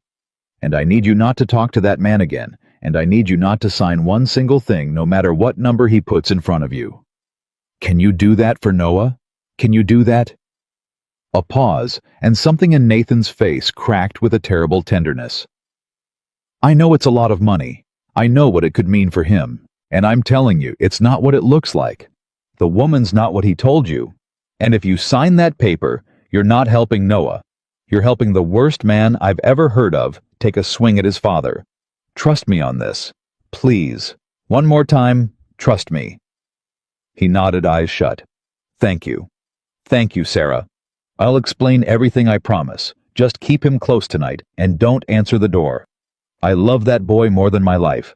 You know I do. He hung up. He set the phone down on the table, very slowly, very carefully, the way you set down something you're afraid you'll throw, and he sat there with his hands flat on the formica, and his head bowed, and his whole body rigid. "Nathan," Victoria said. "He went to my ex-wife." Nathan's voice was low and even, and it frightened her more than shouting would have. "While I was flipping pancakes this morning. While you were being dressed for that gala. Your father's man went to the mother of my child with a check for more than I make in 3 years and a stack of legal papers, and he tried to buy her into swearing, 'I'm an unfit father,' so they could take Noah." He lifted his head, and his eyes were wet and burning at the same time. "He's 8 years old, Victoria. He built a birdhouse. He knocked me over hugging me on the kitchen floor. And that man your father put a bounty on him, used my son as a lever, to get to me, to get to you. Nathan, I am so sorry Don't." He shook his head, not angry at her, just wrung out. "Don't apologize. You didn't do this. He did this. This is exactly the man in that folder, Victoria. This is Charles Hale 30 years ago. And tonight the same man he finds the thing you love most, and he uses it to break you. He did it to my father. He tried to do it to you with a marriage, and now he's doing it to me with my son." His hand closed slowly into a fist on the table. "And Sarah didn't sign. She could have. God knows she could have used that money. She's tired, she's broke, she's raising him alone half the time. But she didn't sign. She called me instead. And you know why?" His voice broke. "Because 6 years ago, I sat her down and I told her, whatever happens between us, we don't ever use that boy as a weapon against each other." And she remembered. All these years later, with a fortune on the table, she remembered. Victoria reached across and took his fist in both her hands and held it until it uncurled. "That's the difference between you and my father," she said quietly. "Right there. That's the whole thing you've been trying to tell me since the tent. He uses the people he's supposed to love as weapons. You made a promise never to, and it held even in someone else's heart, even years later, even against all that money." Her eyes filled. "You didn't just refuse to become him, Nathan. You made the people around you refuse it too." Nathan looked at their joined hands on the table. Then he looked up at her, and the flatness was gone from his eyes, now replaced by something resolved and clear. "Then let's finish it," he said. "Tomorrow, however you want to do it. But it ends this weekend, Victoria, because I am not spending one more night with that man's shadow over my son's bed. You said you want to sit across from him and give him a choice. So do it, and I'll be there." "No," she said it fast. "No, Nathan, you can't be in the room. If he sees you with me, it confirms everything. I don't mean in the room." Nathan's mouth was a hard line. "I mean, I'll be there. In the building. Close. Because you are not going to sit across a table from Charles Hale alone, not after what he did tonight, not for anything. I've spent my whole life learning what men like him do to people who corner them. He's most dangerous exactly when he's losing. So you'll do the talking, and it'll be your fight and your choice and your truth. But I'll be close enough to hear you scream. That's the deal. Take it or leave it." She looked at him for a long moment, this maintenance man who'd knelt in a tent and given her his blanket, who'd found out tonight that her family had murdered his, and chosen mercy over revenge, in the same breath, who'd just learned a rich man had put a price on his child's head and whose first instinct was still to stand between her and the danger. "I'll take it," she whispered. "God help me, Nathan. I'll take it." The meeting was set for Sunday afternoon at the house. Victoria arranged it herself, from a payphone Nathan found for her. No cell phones. He'd said assume everything's watched, leaving a message with her father's assistant that she wanted to talk privately, just the two of them, to apologize and discuss the future. Charles Hale. When he got the message, allowed himself a thin smile because, of course, she wanted to apologize. They always came crawling back. The daughter he'd manufactured in a locked study could throw one tantrum on a stage, but she could no more escape him than a hand could escape its arm. He told his assistant to let her come. He did not tell his assistant that Gerald Voss was already 3 moves deep into a plan to make Nathan Brooks disappear from the custody of his son, because a man like Charles Hale liked to keep his instruments in separate drawers. Nathan drove her to within a block of the house and parked where he could see the gate. Victoria sat in the passenger seat of the maintenance man's old truck. In a plain gray dress, she'd chosen herself the waterproof folder in her lap, and she looked at the great iron gates of the house she'd grown up in, and she was for a moment 9 years old again. "I can still feel the lock," she said quietly, "on the study door. I can still hear it turn. 30 years, and I can still hear it." "You don't have to do this," Nathan said. "There are other ways. We can go straight to the board with the folder. You don't have to sit across from him." "Yes, I do." She turned to him. "That's exactly why I have to. Because as long as I can still hear that lock, he still owns a piece of me, and the only way to take it back is to walk in there and sit across from him and not be 9 years old anymore." She drew a breath. "My mother left me the way in Nathan. She fought him from her deathbed with a riddle because she couldn't fight him any other way. The least I can do is fight him to his face." She put her hand on the door handle, then stopped. "If I'm not out in 1 hour, then I'm coming through that gate and I don't care who's watching," Nathan said. 1 hour. I'll be right here. Watch the clock." She nodded. She looked at him one more time, and there was so much in her face, gratitude and terror, and something neither of them had said out loud, and maybe never would. And then she squared her shoulders and got out of the truck and walked toward the gates of her father's house with a dead man's truth under her arm. Charles Hale received her in the study. He'd chosen the room on purpose, of course. He always chose the room on purpose. It was the same study, same heavy door, same lock, the room where a 9-year-old girl had learned what happened to daughters who corrected their fathers at dinner. He sat behind the enormous desk with the window light behind him, so she'd have to squint another old trick, and he did not stand when she came in. "Victoria!" He gestured at the chair across the desk, the small hard chair, the supplicant's chair. "Sit. I'm glad you've come to your senses. Last night was an embarrassment, but it can be managed. I've already spoken to the press. We'll say it was stress exhaustion, a young woman overwhelmed by responsibility. Preston is willing to be patient. The engagement can still—" "There isn't going to be an engagement, Father."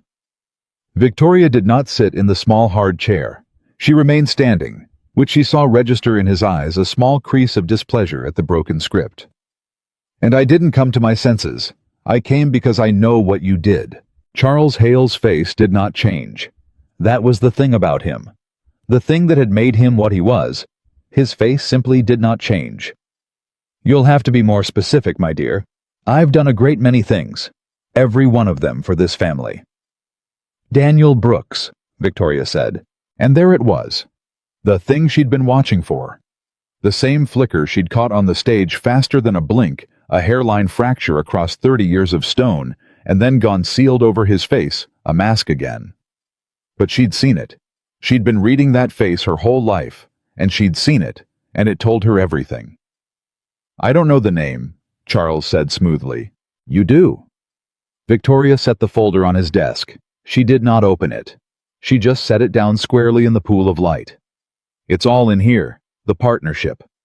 Hale Brooks Engineering Equal Partners. The forged asset transfer. The falsified board minutes for a meeting that never happened. The water filtration patent you filed in your name alone, over engineering notes in Daniel Brooks's handwriting. His invention, his genius, the thing that built everything you have. And the lawsuit, Father. The one Mother wouldn't talk about all those years. The one where you buried a good man under so many lawyers he ran out of money and time and life and settled for pennies and signed a gag order and died in a rented room." Her voice was steady as stone. "You didn't build this company with your own 2 hands. You stole it off your partner's workbench, and then you erased him so completely that his own son grew up never knowing your name." Charles Hale looked at the folder for a long moment. Then he looked up at his daughter, and something moved behind his eyes, some recalculation, and when he spoke his voice had changed, dropped the smoothness, gone flat and cold and true, the voice underneath all the other voices. "His son," Charles said. "So that's who the maintenance man is?" "Yes, I see." Charles leaned back in his chair. "Daniel Brooks's boy. Well, that's almost poetic, isn't it?" He steepled his fingers. "You want to know what your problem is, Victoria? You think there's a difference between me and the rest of the world. You think what I did to Daniel Brooks was some special evil.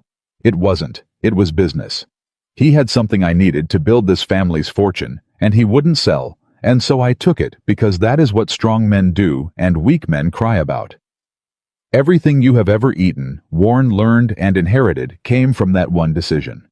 You are a Hale because I was willing to do the thing Daniel Brooks wasn't. And now you come into my study wearing the education that money bought you, and you want to lecture me about a dead engineer. No, father. Victoria's voice did not rise. I don't want to lecture you. I want to give you a choice. Charles's eyebrows lifted faintly amused. A choice? The same kind you've given people your whole life. Except mine's honest, and mine's the last one you'll ever get from me. She put one finger on the folder. There's a provision in the charter you wrote. You wrote it yourself 30 years ago to protect the company from a corrupt chairman. Fraud or serious misconduct in the founding or operation of the company, and the board can remove the chairman by simple majority, and his shares convert to non-voting. You never imagined the corrupt chairman would be you. She leaned forward, both hands on his desk now, and looked her father in the eyes for the first time in her life without a single ounce of fear. So here's the choice. Option 1. Right now today you sign over your voting control of Hale Dynamics. You resign as chairman. You keep your money, your houses, your name, your reputation. You keep everything you stole.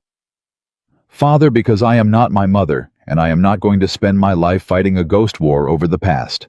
But you never touch this company again. You never touch me again. And you call off Gerald Voss and every attack on Nathan Brooks and his son by sundown.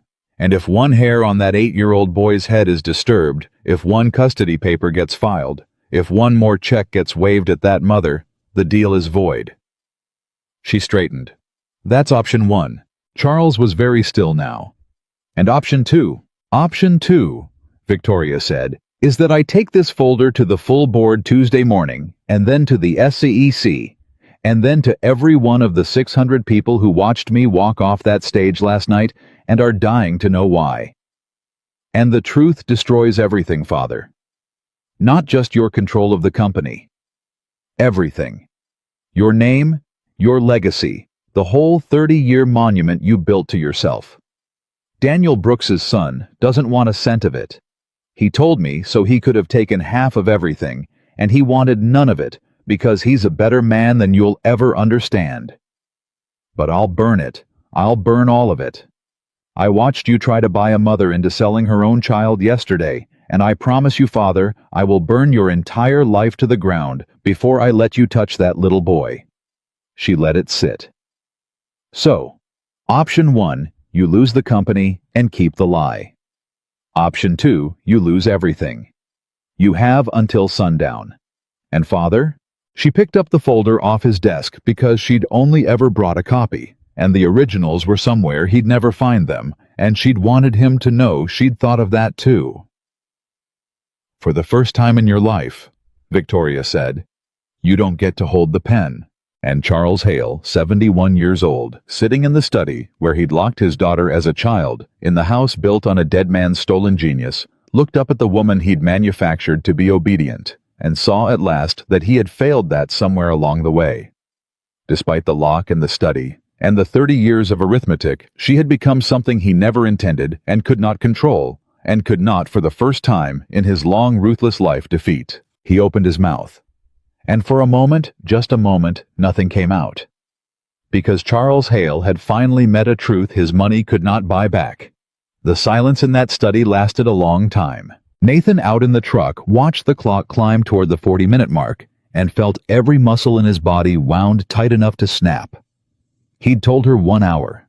He was already in his mind walking through the gate, counting the steps to the door, when the great iron gate finally swung open and Victoria came out. She walked slow. She walked the way a person walks out of a building that used to be a prison when the doors have finally opened, and the legs don't quite believe it yet. And when she reached the truck and climbed in and shut the door, she didn't speak. She just sat there, the folder in her lap, staring straight ahead through the windshield. Victoria. Nathan's voice was careful. Talk to me. What happened? He signed. she said. Nathan went still. He signed. Not right away. Her voice was distant, strange, like she was describing something that had happened to someone else. He tried everything first. He tried charm. He tried threats. He tried telling me I was nothing without him, that I'd ruin the company, that the board would never follow me. He tried telling me my mother would be ashamed. A small broken laugh. That was his mistake, because I told him what Mother actually did. I told him about the riddle, the code to the vault. The truth is behind the day we were happy. I told him his own dying wife spent her last strength making sure the truth outlived him and hid it in the one place he'd never think to look, inside our daughter. She turned to Nathan, and her eyes were wet, but her face was steady. And that's when it broke. Not the folder, not the board provision. Her. When he understood that the wife he thought he'd controlled had beaten him from the grave, that she'd been fighting him the whole time quietly, in a language only I could read, something went out of him. 30 years of certainty gone in a second. She looked back through the windshield. He signed everything. Resignation as chairman, voting control transferred, and a written order to Voss called him right there in front of me to stand down. Every attack on you, every custody paper, the check to Sarah, all of it, dead by sundown. Nathan let out a breath he felt like he'd been holding for 2 days. And Noah. Safe! It's over, Nathan. He can't touch him. He can't touch you. He's got no lever anymore, no board, no fixer aimed at you, nothing. I made him understand that the second Voss so much as drives down your street, the folder goes to the SEC and every camera in the country. She finally looked at him again. He kept his money, his houses, his name. I let him keep the lie just like I said I would, because you were right in the vault. This was never about revenge. It was about taking the pen. And I took it. For a moment, neither of them spoke. The old truck ticked as the engine cooled. Somewhere down the block, a dog barked and a screen door slammed. Ordinary sounds, the sounds of a Sunday afternoon in a world that had just very quietly changed. There's one more thing, Victoria said, and it's the part I need you to hear before we drive away from here, because it can't wait and it can't be anything but the truth. She turned in the seat to face him fully. The company. What's left of it after today, it's clean now. It's mine, free and clear, and I'm going to build it into the thing I wrote on that legal pad. The clean water, the profit sharing, all of it. But Nathan, half of it, more than half, was stolen from your father. And I know you said you don't want it. I heard you. I believe you. But I can't build an honest company on a stolen foundation, and I won't. So I'm not offering you the money. I'm not offering you shares. She took a breath. I'm putting your father's name back on the building. Nathan turned to look at her. Hale Brooks, she said. Where it always should have been. Daniel Brooks gets his name back publicly, permanently, in the history and the lobby and the letterhead. And everyone learns he was the engineer who invented the thing that built it all. I'll set up a foundation in his name, Clean Water for Places That Don't Have It, which is the exact thing his patent was supposed to do before my father twisted it into defense contracts. Noah will run it someday if he wants to. Your father's genius will outlive both the men who fought over it. Her voice thickened. I can't give your father his life back, Nathan. I can't undo the rented room. But I can make sure the world knows his name, and I can make sure it stands for the thing he actually built. And that's not charity, and it's not guilt money. It's just the truth, finally standing up in the daylight where it belongs. Will you let me do that? For him? For Noah. Nathan Brooks looked out the windshield of his old truck for a long moment, and Victoria watched a lifetime of grief move across his face, the 19-year-old holding his father's hand. The man who'd mopped the lobby of the empire built on that grave. The son who'd promised a dying man he'd never let money make him a coward, or hate make him a monster. Yeah, he said finally, and his voice broke on the single word. Yeah, he'd like that. He'd like that a whole lot. He wiped his eyes with the back of his hand, unashamed. You know what he told me at the end? In that room, he said the thing that broke his heart wasn't losing the money. It was that his name got erased. That he'd built something real and beautiful, and it went out into the world wearing another man's name, and nobody would ever know it was his. Nathan's shoulders shook. And you're going to give it back to him.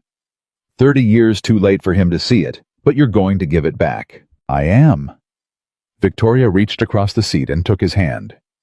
Because you gave me back to myself, Nathan. The least I can do is give a good man back his name.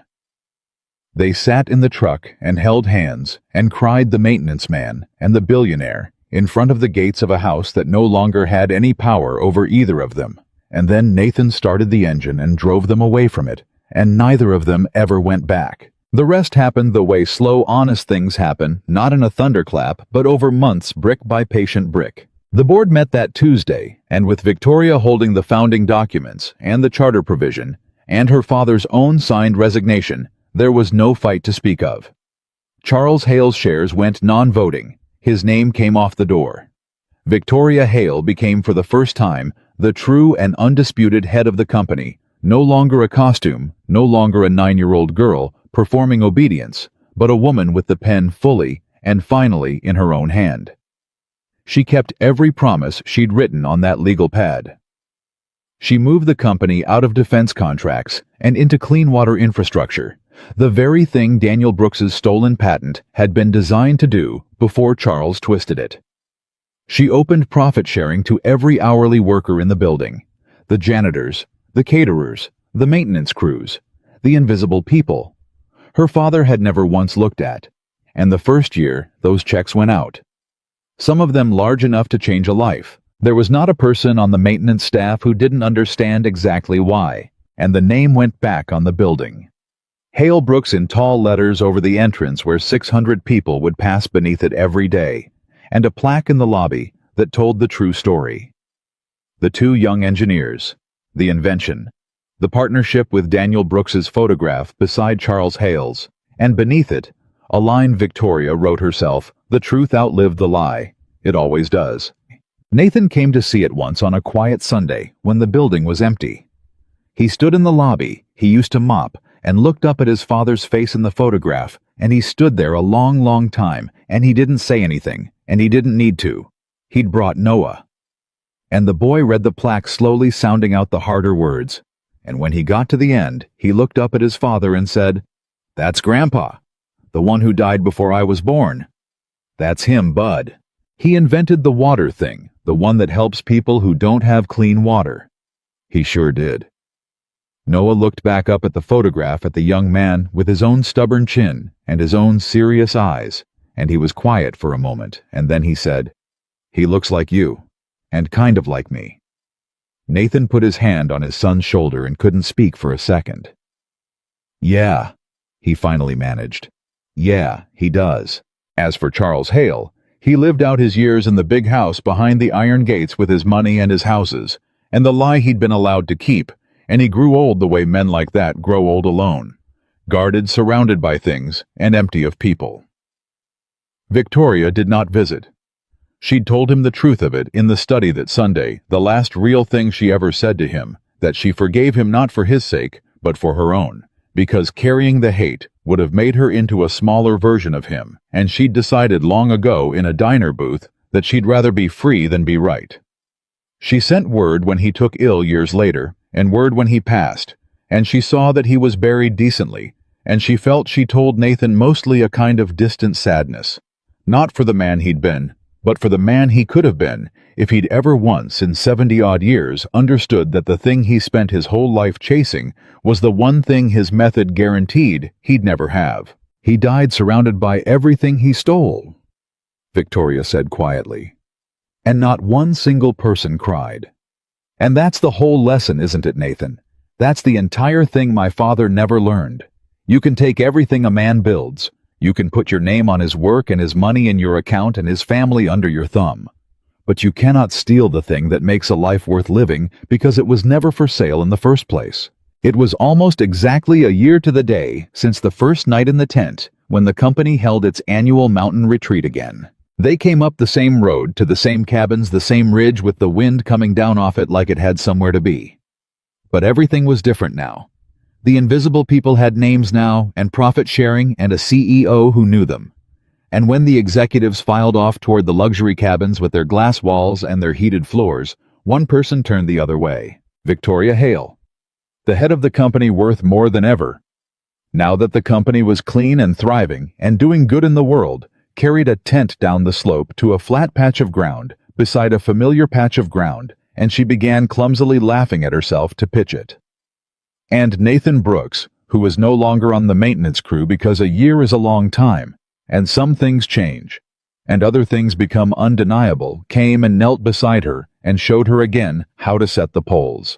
"You're terrible at this," he said. "I'm learning," she said. "Halftime, remember, plenty of game left." Noah was there too, of course, 9 years old now, running around gathering firewood, with the fierce competence of a boy who'd been taught that useful work was nothing to be ashamed of. He'd built the fire mostly himself. Nathan just held the pieces. There were no secrets anymore. No sneaking, no midnight zippers, no whispered, "No one will see us." The whole company knew the story by now, some version of it. The true parts and the parts that had become legend. And the employees who'd once whispered about the maintenance man who embarrassed the Hales now looked at the two of them by their fire and understood that they were looking at the people who'd changed what the company was. There was no shame to hide from. There was nothing to hide at all. That was, Nathan thought, the whole difference between this year and last. A year ago, Victoria had crawled into his tent in the dark because it was the only place in the world she felt safe. Now she pitched her own tent beside his in the daylight in front of everyone, because she was safe everywhere, because she'd made herself safe, because she'd finally understood that safety was never something a fortune could buy you, or a father could grant you. It was something you built, brick by honest brick, out of who you decided to be. They sat around the fire as the stars came out over the ridge, the three of them, and for a while nobody said much. Noah roasted a marshmallow with the total concentration of a surgeon, burned it anyway, ate it happily. "Can I ask you something?" Victoria said, watching the flames. "That first night, in the tent, you could have thrown me out. You should have, by every rule of self-preservation you had. Your job, your custody, everything it all said, throw the crazy crying woman out into the dark. Why didn't you—" Nathan poked at the fire with a stick, considering it. "My father," he said finally. "He raised me on one rule over everything else. He said, you help the person on the ground, no matter who they are, no matter what it costs you. Because there was a time I was on the ground, son, and the whole world walked past me, and it took the fight out of me. And I never want you to be one of the people who walks past." Nathan looked up, and the firelight moved on his face. "I didn't know that night that the man who put my father on the ground was your father. I didn't know I was helping up the daughter of the man who ruined my whole family. If I'd known—" He stopped. "You know what I like to think, it wouldn't have changed anything. I like to think I'd have given you the blanket anyway. Because that's the whole point of the rule. It only means something if you follow it, even when it's hard. Especially when it's hard." "It's the best rule I've ever heard," Victoria said softly. "It's the only one that matters." Nathan reached over and pulled his son back a few inches from the edge of the fire without even looking the automatic vigilance of a father. Everything else people spend their lives chasing: money, power, control, winning. It's all just paying rent on a life. Your father had all of it, and he died with nothing that counted. My father had none of it, and he died having raised a son who'd help a stranger up in the dark." He shrugged. "I know which one I'd rather be. Took me a long time to be sure, but I'm sure now." Victoria looked at him across the fire. This man who'd knelt in a tent a year ago and told a stranger she wasn't property, who'd found his family's murder in a vault and chosen mercy, who'd faced down a rich man's threat to his child and never once considered folding, who'd handed her the weapon that could have made him rich and asked for nothing but his father's name back. "You know what I finally understand," she said. "The thing it took me 30 years in a tent on a mountain to learn. What's that? That real love can't be bought." Her voice was quiet and certain. "My father spent his whole life trying to buy things that only love can give. Loyalty, family, a legacy people would actually mourn. And he could never understand why the money never bought them, why the more he took the emptier he got. And I was going to be exactly like him, Nathan. I was on the same road. Manufactured to be obedient, taught that everything had a price, being sold at a gala to fund an expansion. I was one signature away from becoming my father in a dress. She looked at Noah, laughing at his second burned marshmallow, and then back at Nathan. And then a maintenance man gave me his blanket instead of throwing me out and told me I was somebody worth more than the money, and it broke the whole thing open. You didn't just save the company, Nathan. You didn't just save your son. You saved me from becoming the one thing I was most afraid of. You helped me up off the ground, and I'm never going to be able to repay that. So I've stopped trying, and I've decided to just spend the rest of my life proving your father's rule was right. The fire crackled. Noah yawned enormously and crawled over and put his head in his father's lap the way he did when the day was ending, and Nathan put his hand on the boy's hair, and above them, the stars came out thick and bright over the same ridge. Where a year ago, a frightened woman had come to a lonely man in the dark, and without either of them knowing it, saved each other's lives. He'd have liked you, Nathan said, looking down at his son, and then up at the stars. My dad. He'd have liked you a whole lot, Victoria. Not because of the company or the name going back on the building or any of it. Because you're a builder. Like him. You take what's broken, and you make it into something good. He smiled, and it reached all the way to his eyes, the guarded thing finally fully gone. That's the highest thing he knew how to say about a person. She's a builder, and you are.